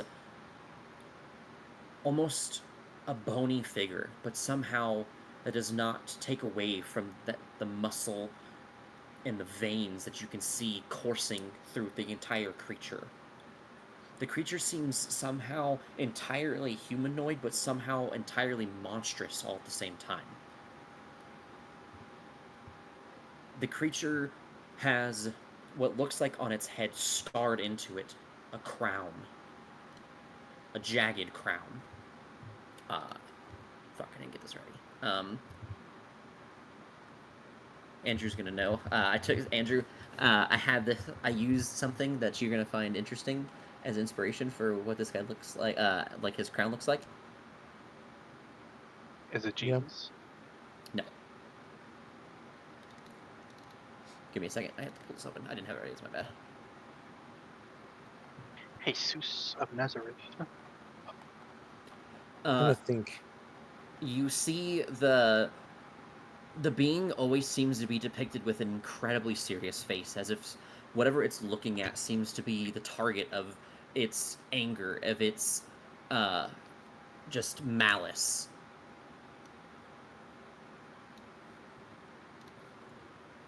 Oops, I was sent it to Sean only. That would have been interesting. That looks like it's carved into his head.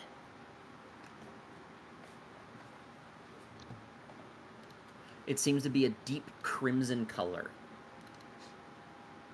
This creature seems to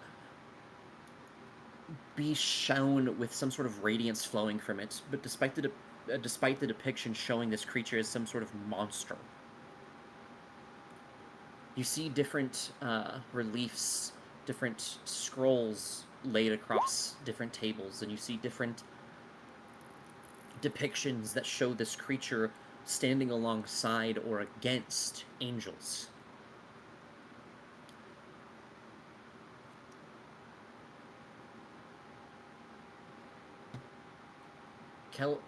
Father Rene, you've heard of stories long ago when you were a boy, told to you to keep you on your heels and keep you good, keep you from doing dark deeds at a young age. And though it may have failed, they instilled a horror into you in thought. You heard about an angel who fought other angel, a creature that fought angels to ascend, merely for the right to be above all. And you were told that this creature would find you if you were a bad kid. That if you acted out, that it would find you and take you to Gehenna with him to fight in his battles. And it may not have affected your life permanently, but as a kid, it whipped you into shape pretty quick. Keldrin, you've heard these stories too. But you heard a couple more things. That creature was not just something that hunted for a fight. It ate angels. It absorbed their divine essence, their celestial energy, to become some sort of monstrous creation. And do you actually have advantage on this, Smed?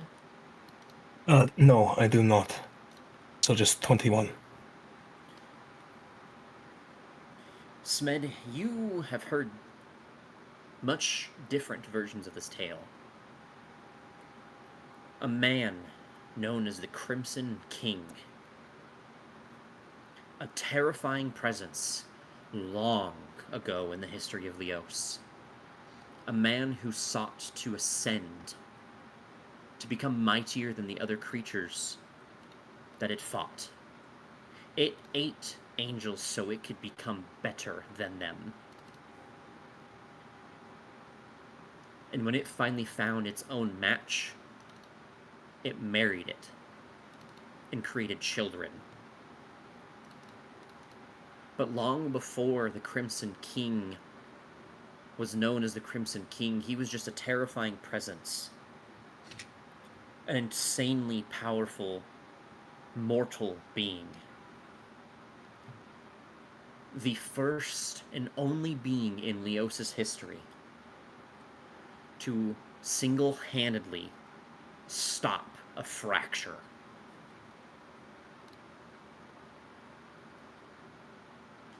But with that power did not come the grace of goodness. It came tyranny and bloodshed for ages. As the Crimson King, despite being a mortal being, lived for what was written in the history books as a millennia of torment, tyranny, and seas of blood left under his crown.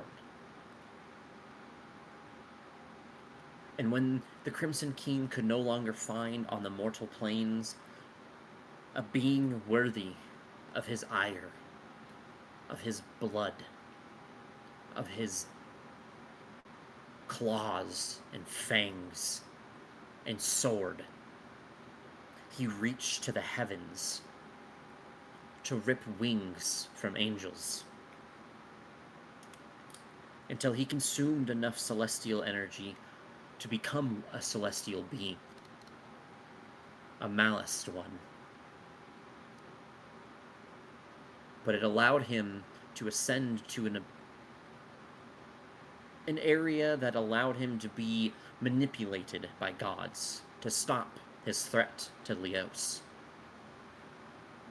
And when he settled on a being that met his match, he made her have children with him. And those children have long since flown the skies of the heavens. Mount Celestia and every heavenly realm above Ljos knows these children. And as do you guys tell the story like out loud, like recalling your information as you were calling it to the party? I would expand on it, yes.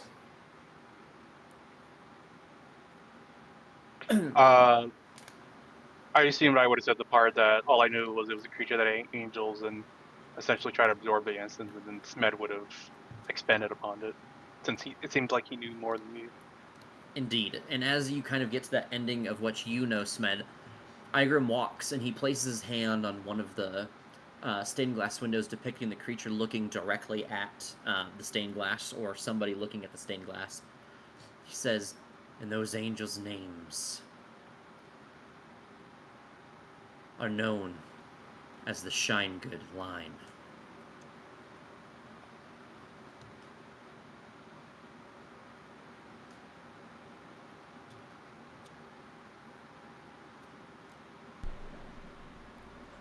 Is this what you are?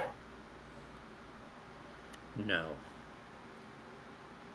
My father gave up when he found something he could not ascend. I fully intend to ascend beyond anything he could have ascertained. I wish to bend and break the hells so that I may make the heavens crash and burn. So I may manipulate the mortal plane and bring about the Crimson Age.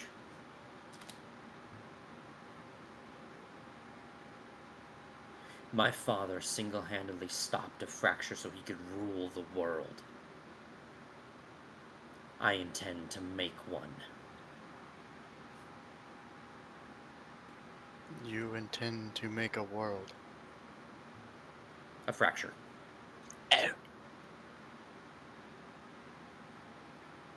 Ignore me.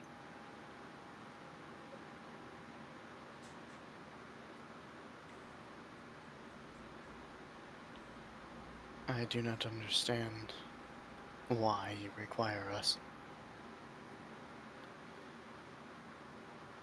Because you all have something different about you. I'm sure you've all heard of the tales of the Guardian connection. How heroes of the world are born and reborn again to save the world during times of great tragedy, as fractures are birthed and created. We may not know details, but we know of their existence, and I'm assuming you do as well. I have heard tales, yes.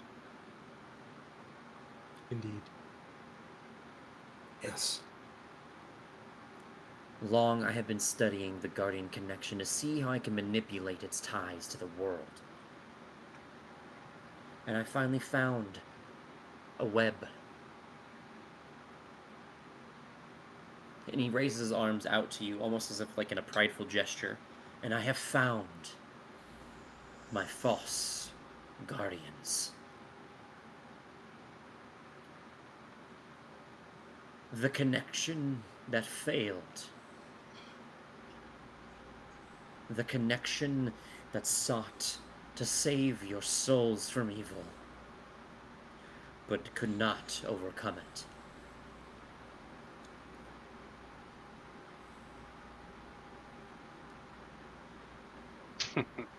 So you're telling me I had the potential to become a great hero of these lands, but my soul was too corrupt to accept it. Heroes are matters of perspective. You see him, for the first time, show a slight smile. Indeed. And we will be heroes. To many. Villains to others. Tyrants to many more.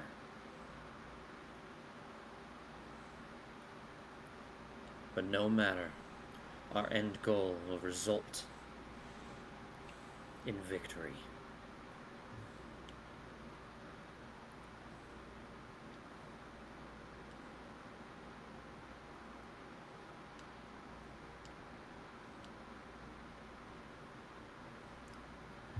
Your souls are gone. They are in the hells. A part of you all is missing. Regaining your souls is the first step to truly ascertaining the gift of the false guardian. Reobtaining your souls will ignite you with a fire within that you do not and could not understand.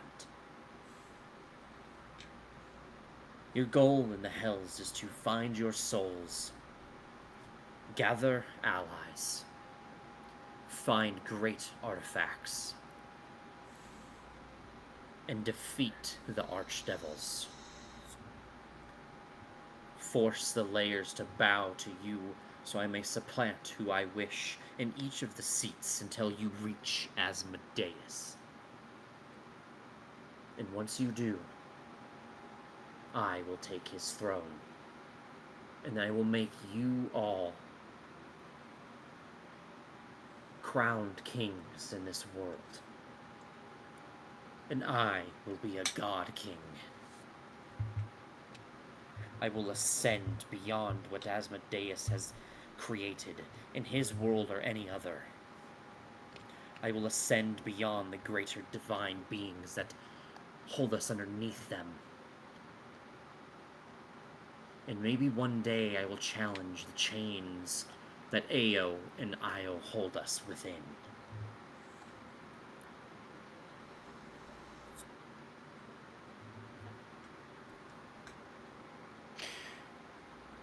In my short journeys with this group so far, I have learned the inclination that gods say what they need and what people want to get them to do what they will. How do we know you will not do the same? Because I am not a god. Yet.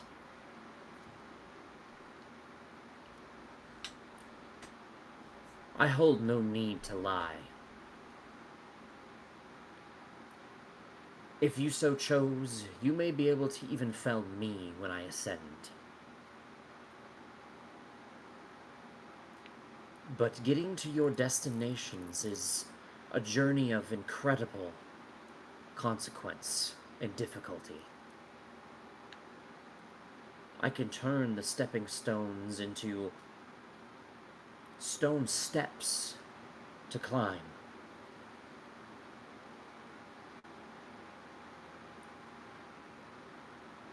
And then you could see the world bend as you please.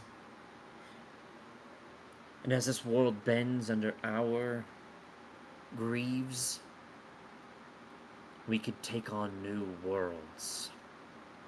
You could each have a world, a planet in your own name, to do as you please.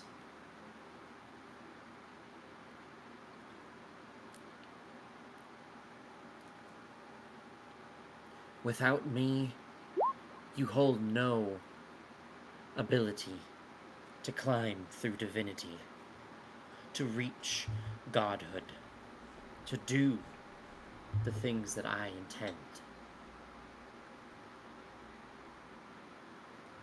But I do.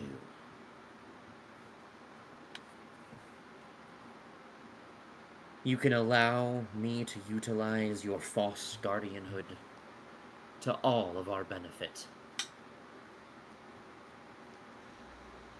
Or you can walk your path alone and see how it fares you without a soul.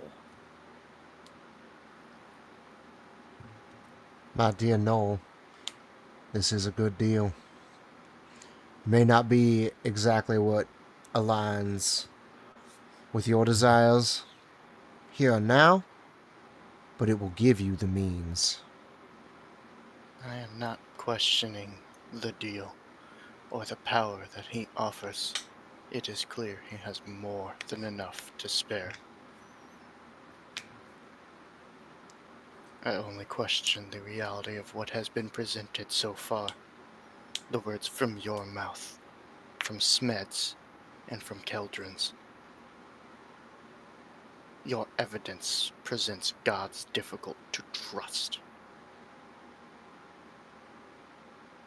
Then Look- none of you know gods well. Gods are not liars. They tell truths, even if they hide the truths beneath many words. Gods are forward, and it's appalling at times. Because they will tell you that they do not intervene for whatever reasons, but then when they want, they do. Gods are both truthful but fickle. That is what you should be wary of. The ever-changing nature of gods with the free will to think.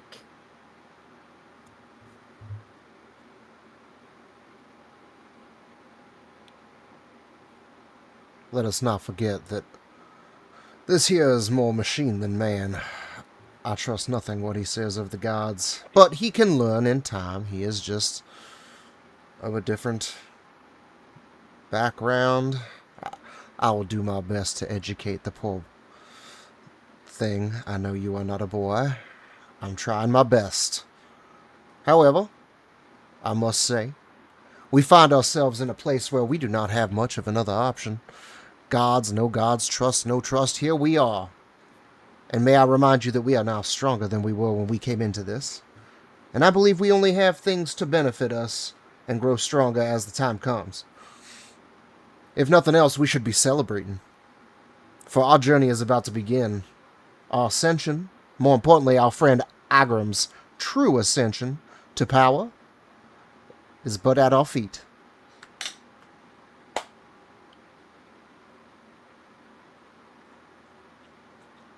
I'm not denying the deal. I will work with Ikram as I will work with all of you. But we would be foolish to not watch all angles. Same for you. And I'll look at Ikram. Indeed. I will not lie. If an opportune moment comes where I may cut you all down, if it would benefit me, I would. Though as many times as I have weighed the potential, it is extremely unlikely. And I expect that you'll be tempted by the many devils and archdevils that you'll encounter. Some that have a foe power greater than mine. Some who may, in this given moment, even be more powerful than I. But I only show you the potential so that you may weigh what could be in your future, rather than what is in any given moment.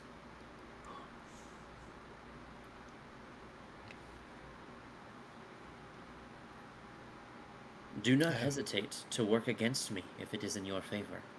But remember, the moment you do, you become my enemy. You claim to have the knowledge I seek and the freedom of my people that I desire. I will follow you regardless of if we trust each other or not.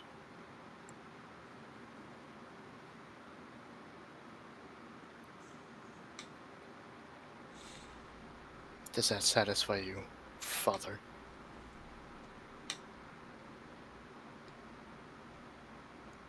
I mean, if you're satisfied, I'm satisfied. Your cockamamie bullshit. What is your actual answer? Stop with the honeyed words and be true for once. I do say, Father, I believe you have angered him. It's quite adorable. He's learned how to express anger, and that's all he's able to show. Yes! Yes, it seems we've drawn out that one emotion, that one feeling. We must teach him more. It will be interesting to see his evolution over time. But please, tell me again what it is that you're asking of me, so that I may answer you truthfully. What are your true, unhoneyed thoughts on all of it? It is as I say. Look at me. I have nothing. There's nowhere else for me to go. I have no choice. This is what I am doing, with or without you. I hope it is with you. But regardless of your decision, I have no other choice. This is what I am doing. So, I go with Agram. You've seen his power. He cut that damn angel's head off right out the goddamn air. We are in good hands, and if we follow this man's advice, we can become very powerful in our own rights, achieve all of the things that we dream of achieving. We may not ever be as powerful as him, but we could be in his favor. Nothing bad with that. And I mean, if someday he does decide to turn his backs on all of mankind, including us, well, shit, we fucked anyway. So, I say, we band together and make the best out of this situation no matter what comes. That is my true, uncandid opinion on the situation. Does that satisfy you? Yes. Glad we got that out the way.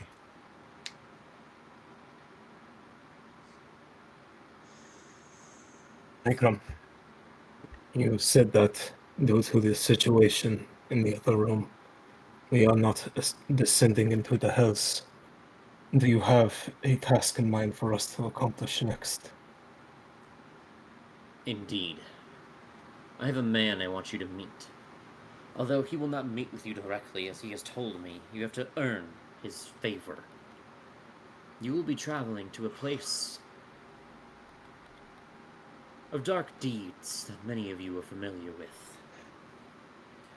You will meet in Pilshire. Just outside of its walls, you will find a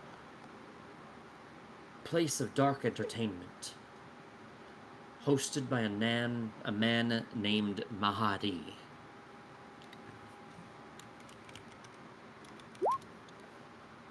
He is hosting a tournament.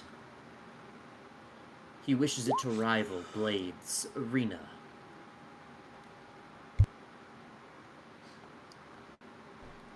He has much more in store for entertainment if you wish to seek it upon yourselves. And do not be afraid to engage in the black market while you are in Pillshire.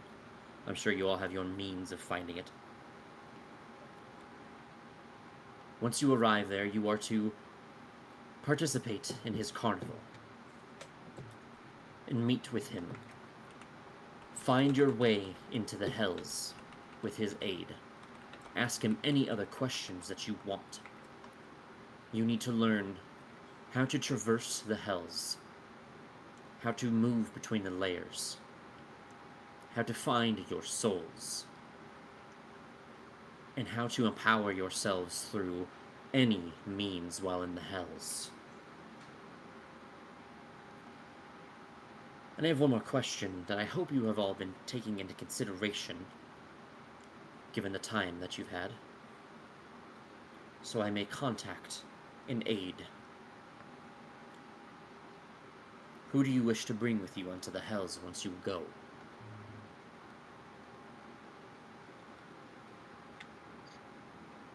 It was between the devil and the three dead gods, I believe, that we were discussing between. Does anyone want to voice their opinion on who and why? I personally found Calgarion,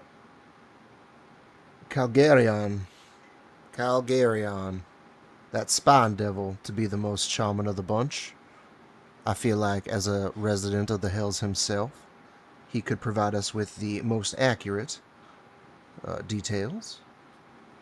And he only seeks to empower himself, much like us. Therefore, he'd be almost like a new member to the party. If we succeed, he succeeds, and vice versa.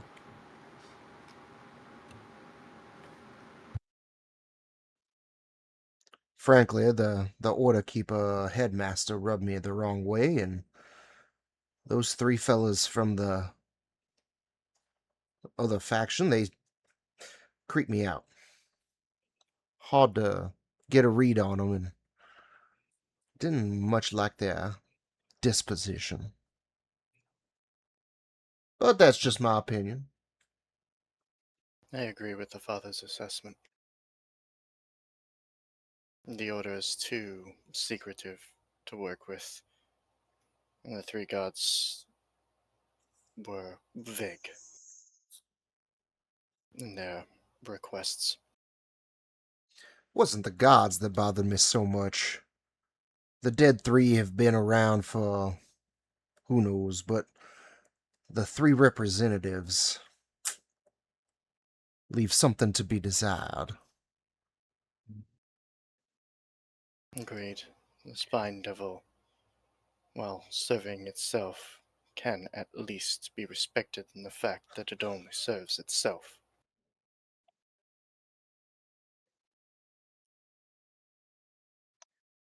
I'm more inclined to go with the dead three. While the Calgarion is able to give us knowledge on the Hells, this knowledge can still be obtained by other devils or other beings, especially from this Mahadani individual. The dead three will offer services to us that will be most useful while we're in the Hells, and Angrim did said to empower us, which these dead three would be able to do, are they not? And we are expected to meet with great resistance in the Nine Hells. With those three around, at least we'll meet at least a bit less resistance. And maybe in the long way, they can teach us a thing or two.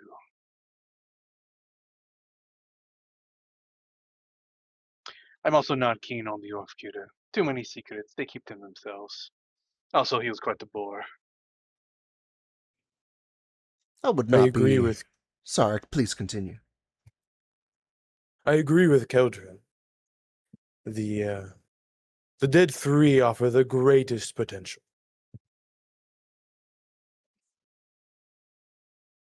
And then there's that awkward moment where the entire party turns and stares at Smed. Yeah. Just a door sliding sound effect.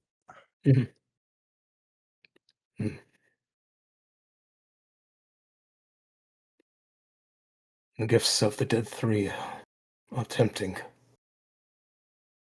But one who knows the land and obviously gains to benefit outright from our work, I can trust more.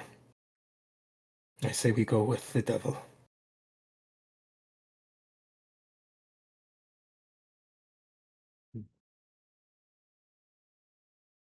Is it 3 devil, 2 dead 3? Is that what I got? Pretty much. Thank God, I'm glad you guys didn't choose the order keepers. I didn't want to do 2 order keepers. Yeah, that would have been ridiculous. Just so you guys know, because he won't come up anymore, he was a follower of Kalemvor. The other one in the other campaign, or in the good side, is Axo. I don't know if you guys have caught any hints with that yet. But see if you guys pick up on anything from that. And then I'm gonna take some notes before I forget. Mahadi? Mahadi, that is his name indeed. Mahadi's nuts. Got him. I dare you to say that to his face, please. Just backhands you through the entire house.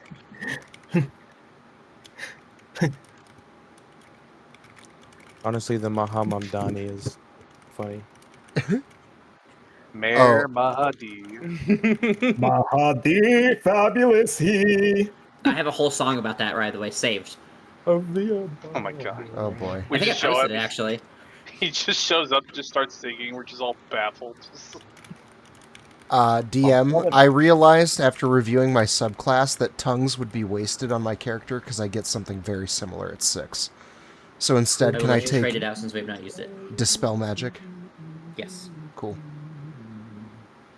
Dispel these nuts. I'm sorry, that's really stupid. Oh, hold on.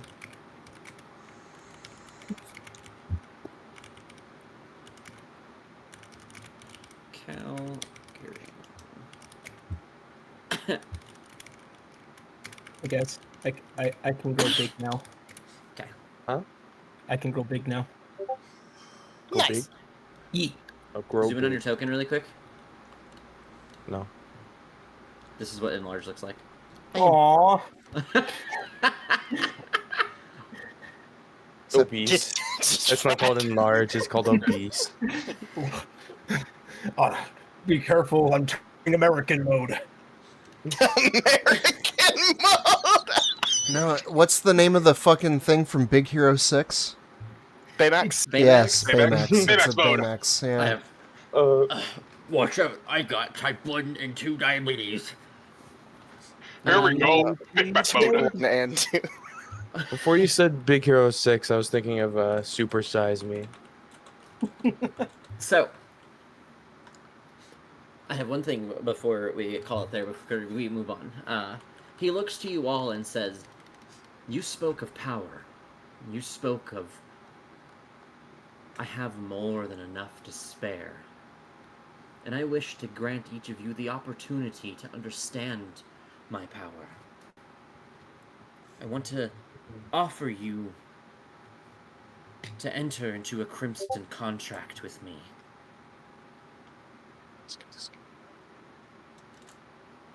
Which of you would like to oblige?" Well, It doesn't have to be one person. You could all choose. Oh, fuck. What are the terms of this contract? Player wants to push a button, but it doesn't make that sense for the character. Simplicity. I give you power. You prove yourself to me. There will be things in the hells that I will mark for you, that I need to be done.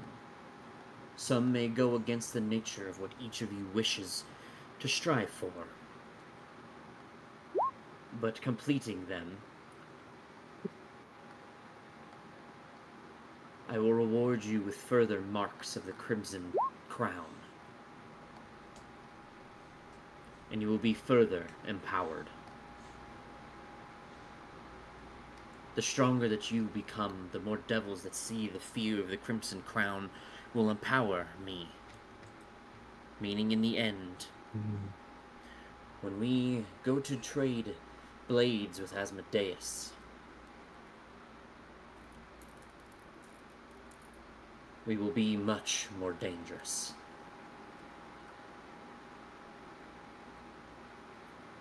How about it, no? Now's your chance to prove or find out what faith truly means. Or are you too angry at the world to do anything about it? I can wait quiet. No, we'll sign it just to spite Keldrin. Oh my god. Does Like, anyone else doesn't want to even- answer? Doesn't even fucking read it, just to spite Keldrin. Does anyone else want to enter into the Crimson Contract? Is it actually something that's it written? Is there a is- physical thing? It is not a physical thing. Though I will, like...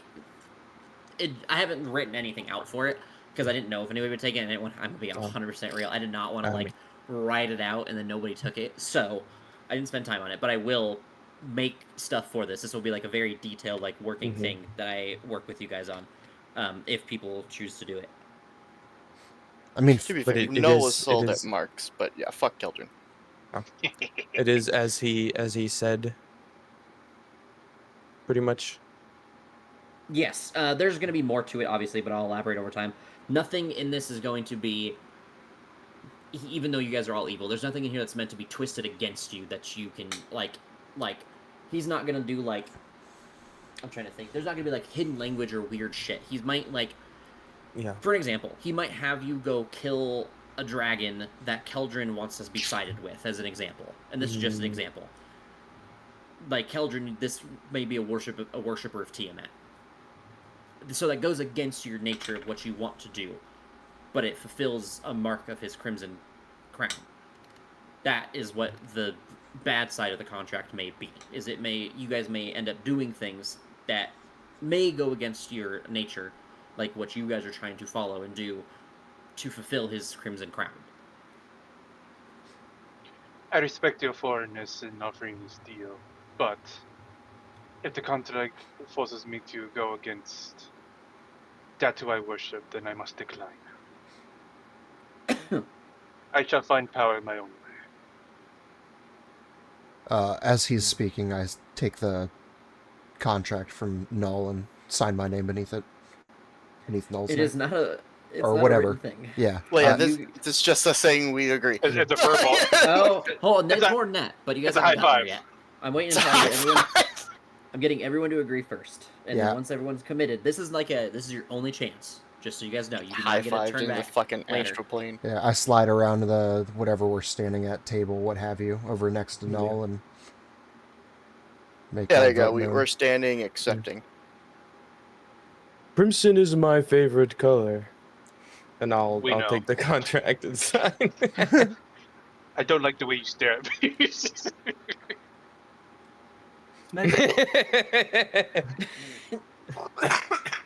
Smed doesn't usually look people in the eyes. He either looks kind of above them or to the side, or when he's talking, he'll look away. But at this moment, he's going to look Igram in the eyes. Would any of this go against the word of Surtur? I know not yet. There may be marks in my Crimson Crown that may anger Surtur. I may have marks that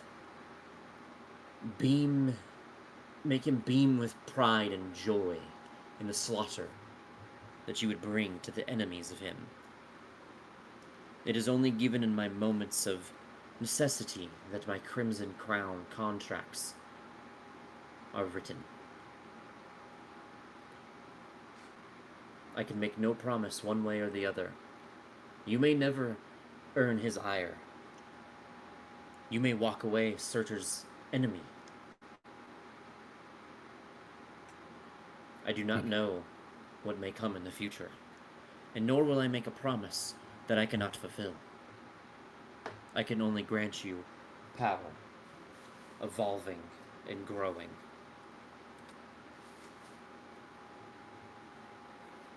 I will assist in what needs to be done. But I cannot accept if there's a chance it goes against what I believe in. And I will go and walk over to Kildren. I hope that your envy of what I give unto these three does not cause you to falter later. And then he walks up to you three, and he holds his hands behind his back and stands tall, his chest out, hands folded behind his back, and his shoulders broad, and he looks down at all of you. Are you ready? Yes. No, not. You see his eyes glow a bright red, and you see him take one finger, and he puts it on your chest, one at a time. And then you see, in that handout that I posted, the giant cross thing that's in the back, and it's just a cross, it looks like the same thing, but it finishes up to the top. You feel that and see that seared into your chest. Into your forehead, sorry, not your chest, Jesus Christ. Into your forehead. For this crazy work. And I need each of you to make a con save. Okay. We all instantly die. That'd be cool. 19. That'd be cool. Jesus. The further away from 30 that you guys are, the more horribly you writhe in pain as this happens. Oh, cool. And after a while, you guys, you feel the pain subside, and he sees that you're all, like, sitting on the ground, like, drooling from the pain, like, in just, you know, complete, like, twisted agony. And then you feel yourself stand. That is the first mark of the Crimson Crown.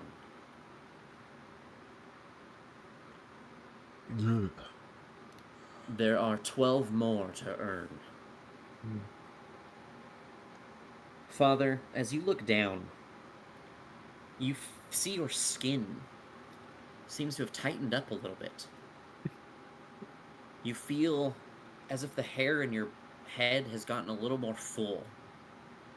As if your bones have begun to ache a little less as you stand from falling to the ground in pain. You feel as if the lingering arthritis in your bones has faded.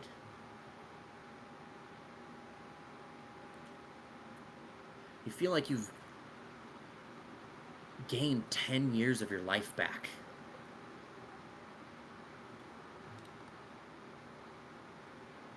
Flex my fingers, look down at my hands and the backs of my hands. Well, this is quite nice. Yes. I must say, I do believe I'm making all the right choices. Agram, I could kiss you. Is he still here? He is.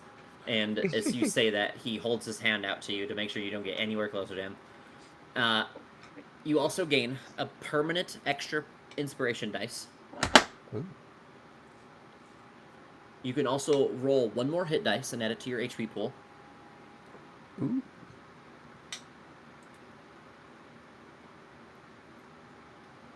And you are going to also gain a curse. Ooh.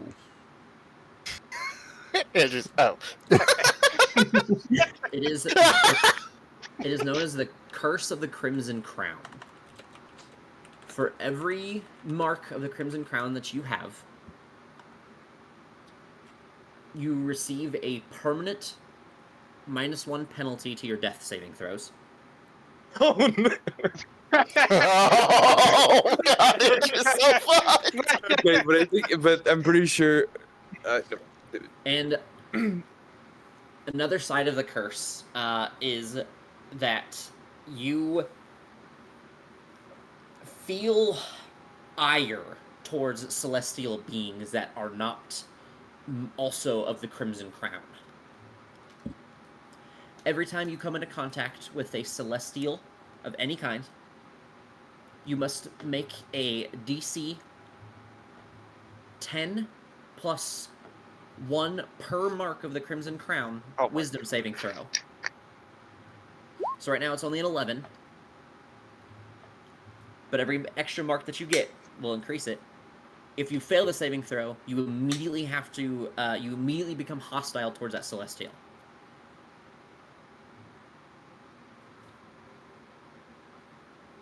You know, I didn't think about that. Yeah, we could actually fight angels down here too, huh? I'm gonna wait until he's done before I move on. That Okay, all I of was you get like- the same curse, by the way. You all get the same curse. God damn Yeah, I it. figured the curse was the same across the board. Your buffs will be different. Yeah, well, I'm fucking Damn, dead already. there's a point where when we get all our marks, we literally cannot pass a fucking death save. after Exactly. 5, Oh, I no, can't. with 12, we could still pass with a 13. You're fucked. There's gonna be yeah. a point to where you guys will be damn near impossible to live if you go down. What? I That already is the got a curse of it. 25% chance every time I roll. Yeah, you'd be rolling for the nat 1 or nat 20 at that There was a point. 12. Yeah, no, Yep. with 12, it is literally impossible. Yeah, you'd have to nat 20. Yep, nat 20s will be your only way of getting out. It's a bad curse, but the buffs will be Fuck insane. it, we ball. So this is why Okay, the I buffs mean, will I've be already, insane. I've already been fucking we balling, but I might be balling a little too hard. Yeah, it's like just give Alright. me a Wolfric, chance he to tell a balling different too close story. to the I sun. wouldn't care if I didn't take the feat where I need a 15 to succeed. Ooh. But You Yeah, you're fucked at 5. you all, I don't know if you both did it. You both would also get the extra hit dice roll.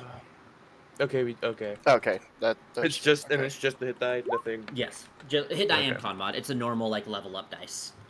Oh, okay. So the we get- average So like would Take that average. include? Yes, if you Okay. did not take average. Okay, including the bullshit I get from. Yeah, treat it like a level up. You get an HP's worth Okay, of okay. level up. Wolfric. Yeah, that's Jesus a Christ. roll. He Holy got, yeah, shit. he got, He that got was the really one. good for Wolfric. The good thing about having more health for Wolfric too is when he's bloodied, it's more. Like he has more Yeah, health. Yeah, you can that's sustain the- longer. Yeah. Mm-hmm.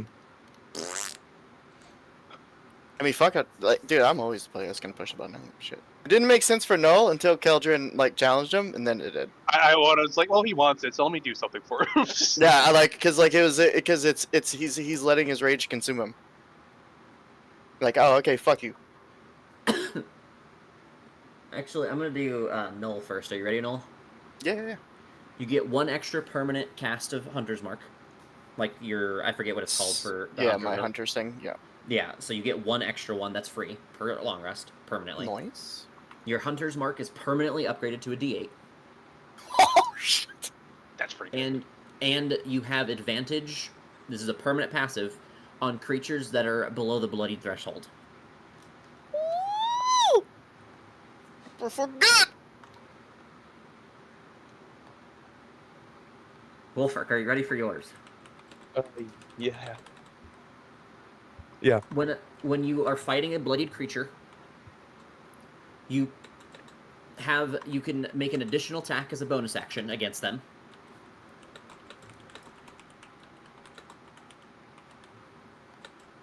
Mm-hmm. If you land a killing blow on a creature, you gain temporary hit points equal to your fighter level.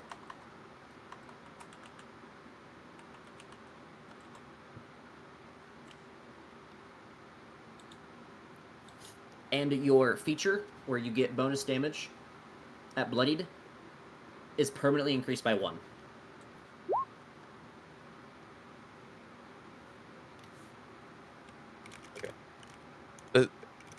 I mean, I guess one's a class feature, one's a regular feature, but it doesn't really matter because.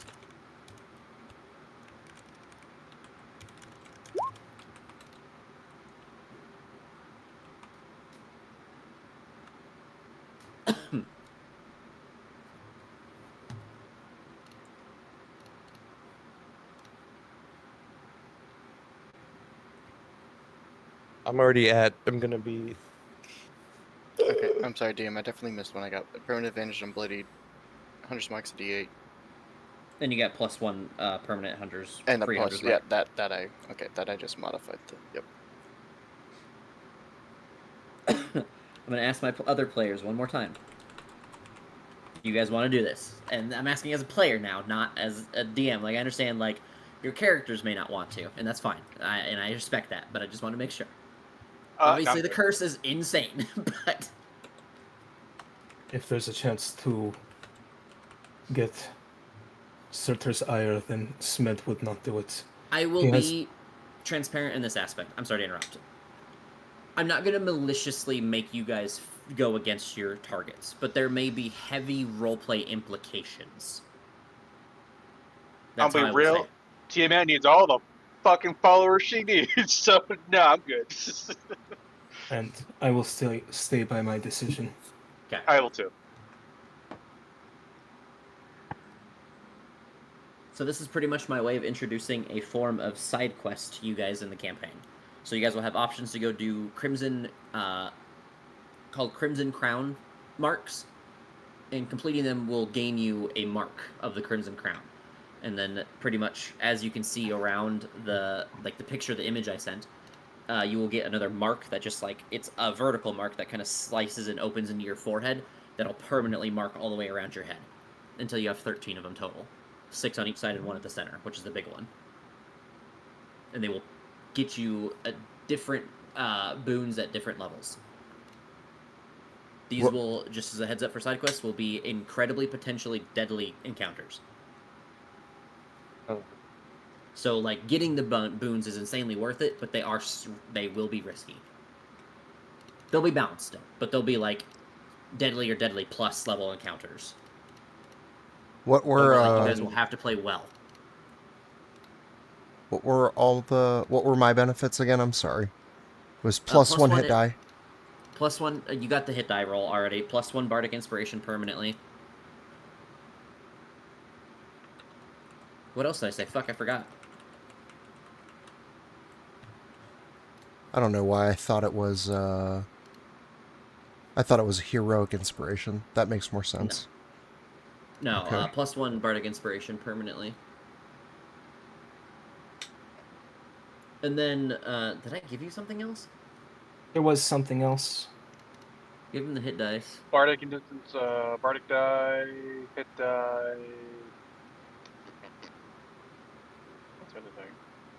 Yeah, they're recording, don't we? I mean, it should be. And yeah, it could be in the coding. It will be, but like, it shouldn't just be. I should remember. I didn't write it down. I wrote down very generic notes. I didn't write down stuff, and I kind of came up with some of these mostly on the fly. Fuck, my brain isn't working correctly. Because you should get something else. The Bardic Inspiration and something else, but I don't remember what I gave you. I gave you the health. I think you explained the health as one of his wounds, and then you were like, "Yeah, all 3 of you get the health." Yeah, I don't think he. Unless I could be wrong, but yeah, I don't think he gave him something else. I could be wrong. Did he get also a daily inspiration, like just a regular one? No. No. Bardic Inspiration permanently +1. Okay. One Yeah, extra I think he dice. might have just gotten the Bardic Inspiration and hit that. I feel like I'm missing something. Like, it's like, I have it on the tip of my tongue, like I want to say something, but I can't get it out. Like, there's just something missing, information-wise. I thought I did. He gets this Keep here. it Can Like- already do 4 attacks if I can turn it. Well, potentially. Not always. The, I'm gonna give you, another spell, too, Joe. Okay. That'll be something I'll give you, but I have to go look at my list of them that I want to give you. And then, let's do, also, let's see.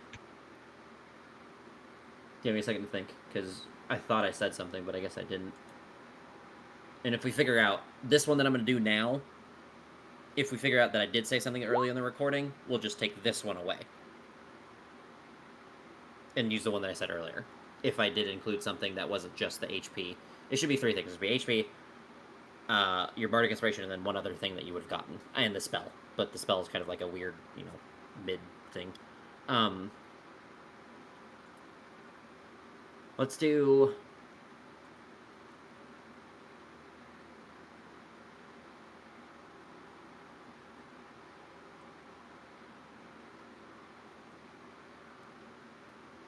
let's do this one. Are you ready to write it down?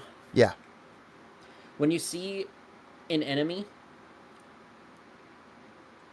equal to or higher than the CR, your CR or your level in CR, so like your level 5, CR 5 or more, you gain a Bardic Inspiration. Okay. You regain one, and this can go over your limit for the day. They got a free Bardic Inspiration on boss fights. That's what's up.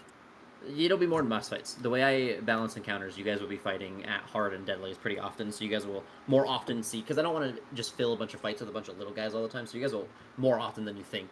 You'll just have to remind me, Joe, when you see things die, that like, hey, the CR, so I can get it until I'm used to it. Okay. So again, it's I do I regain an expended or do I add a Bardic Inspiration for the day? You regain an expended. Okay. You regain an expended, but it can go over your limit. So like, let's say you start a fight and like the party goes before you get to do anything, and they just wail on something, and it was a CR enough to get you Bardic Inspiration. You can get over your cap with that one. Call like a temporary hit, inspiration die or something. Okay. That you can get. But it yeah. regains you one. Okay. Regain 1 expended Bardic Inspiration when you witness a creature of CR equal to or greater than your level reach 0 hit points or die. Or equal to your level. Die. Cool.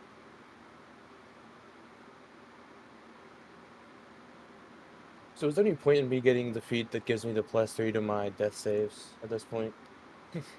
If you want my 100% opinion, is since you took this contract, no. But I don't remember what else it comes with.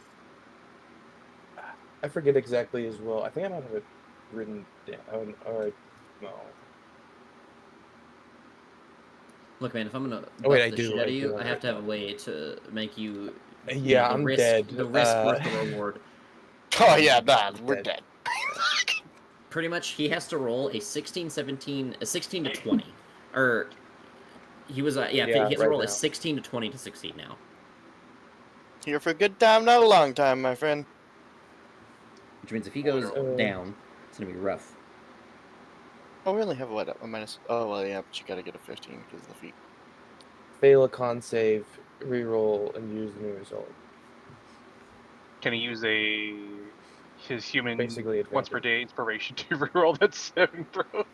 Yes, he can. Nice. Does it? And this is kind of slightly above table, and I guess you don't have to answer if you don't want to. But does it fuck the 2 players that chose not to partake in this to partake in the fights? Yes, but because they did not partake, nothing will have roleplay implications against them. I will not do. Got it. Okay. Like anything that has to do with giants or surtur or dragons, or if they do deal with giants or dragons, it won't be like related to their stuff. It'll just be like a random fuck off dragon, or it'll be like a dragon related to you guys somehow. They will not have any roleplay implications. End up in this weird situation of, hey, you 3 go fight your thing, and we'll just fucking sit here. Yeah, they'll still join your battles and stuff. I mean, as long as they choose to. I would hope that they would choose to come with you guys if they choose to do those things. But they will not have any sort of roleplay implications that come alongside. They will not have the negatives because they're not getting the positives. So, like, even if you guys do fight, like, a dragon or a giant or giants or dragons, it will not be directly related to you guys. It will be more attached to, like, something about the other 3. Gotcha. Appreciate the assist, Lewis. Yeah, no problem. We're good to kill a lot of Warforges now. Probably. Yeah, probably. Yeah, he's fought Warforged before. Yeah, it's fine. Fortunately, many people that make automatons. Dragons and giants don't like each other enough. We'll find the 2 that actually do, and they're like a couple. It'll be kind of cute. Write that down, write that down! Write that down, write that down! Are we doing anything else tonight? I do have to log off soon. That was pretty much that, and then, like, send you guys on your way to Pilshire, but that is, like, a whole thing. He pretty much would just teleport you guys, but I can start that next time. But okay. No, that is like, all I actually have. We're at 5, so we still have to get to hell first. Yeah. Before we switch back to the other party. Are we going to travel to the hells for a bit, anyway? No, I told you guys that you guys were going to run a little bit longer on evil before we switch back, and then the same thing. So like when you get to, when you it's go not back to like good, exact level cutoff. Like it's gonna go a couple Yeah. levels over, switch Yeah. over a couple levels over. you guys will. Got I it. think you guys are gonna go 7 or 8 before I switch back, and then we'll go to good, and then we'll probably go to like 9 or 10, and then switch back, and then same thing. And then once we get to between like 10 and like 14 to 15, everything will slow down a ton. So you guys may even go back and forth without leveling up sometimes at that point. Because my goal is to not have like more than like 2 or 3 months between going back to characters if possible. Well, this was an amazing fight, great implications, a lot of learning stuff, and I like the choices that we all made. So thank you guys so much. Yeah, it was a good session. Oh yeah. Yep. Roleplay was Agree. good. And next Double time I agree. get to play with this party, I will be in my new house. So hopefully I have everything set up by Hell then. yeah. Nice. Moving Saturday. Woo! Congratulations. Have fun. I fucking hate Yeah. moving. Yep. Hopefully. Are we playing tomorrow or? Yes, we'll be able to play tomorrow. I may have my big computer packed up by then, so it'll just be on my laptop again. But I don't lose internet until Friday, and that's why I won't be able to play on Friday. Get your dad Totally- to play with us. That'd be Totally awesome. chill. He- Unfortunately, you have to miss sailing through the maelstrom. It happens. Again. My dad has played some D&D with my sister before, so he's an interesting guy. All right, Sounds like it. thank you guys so much. Have a good night. Yep, see you Good later. night. Good night.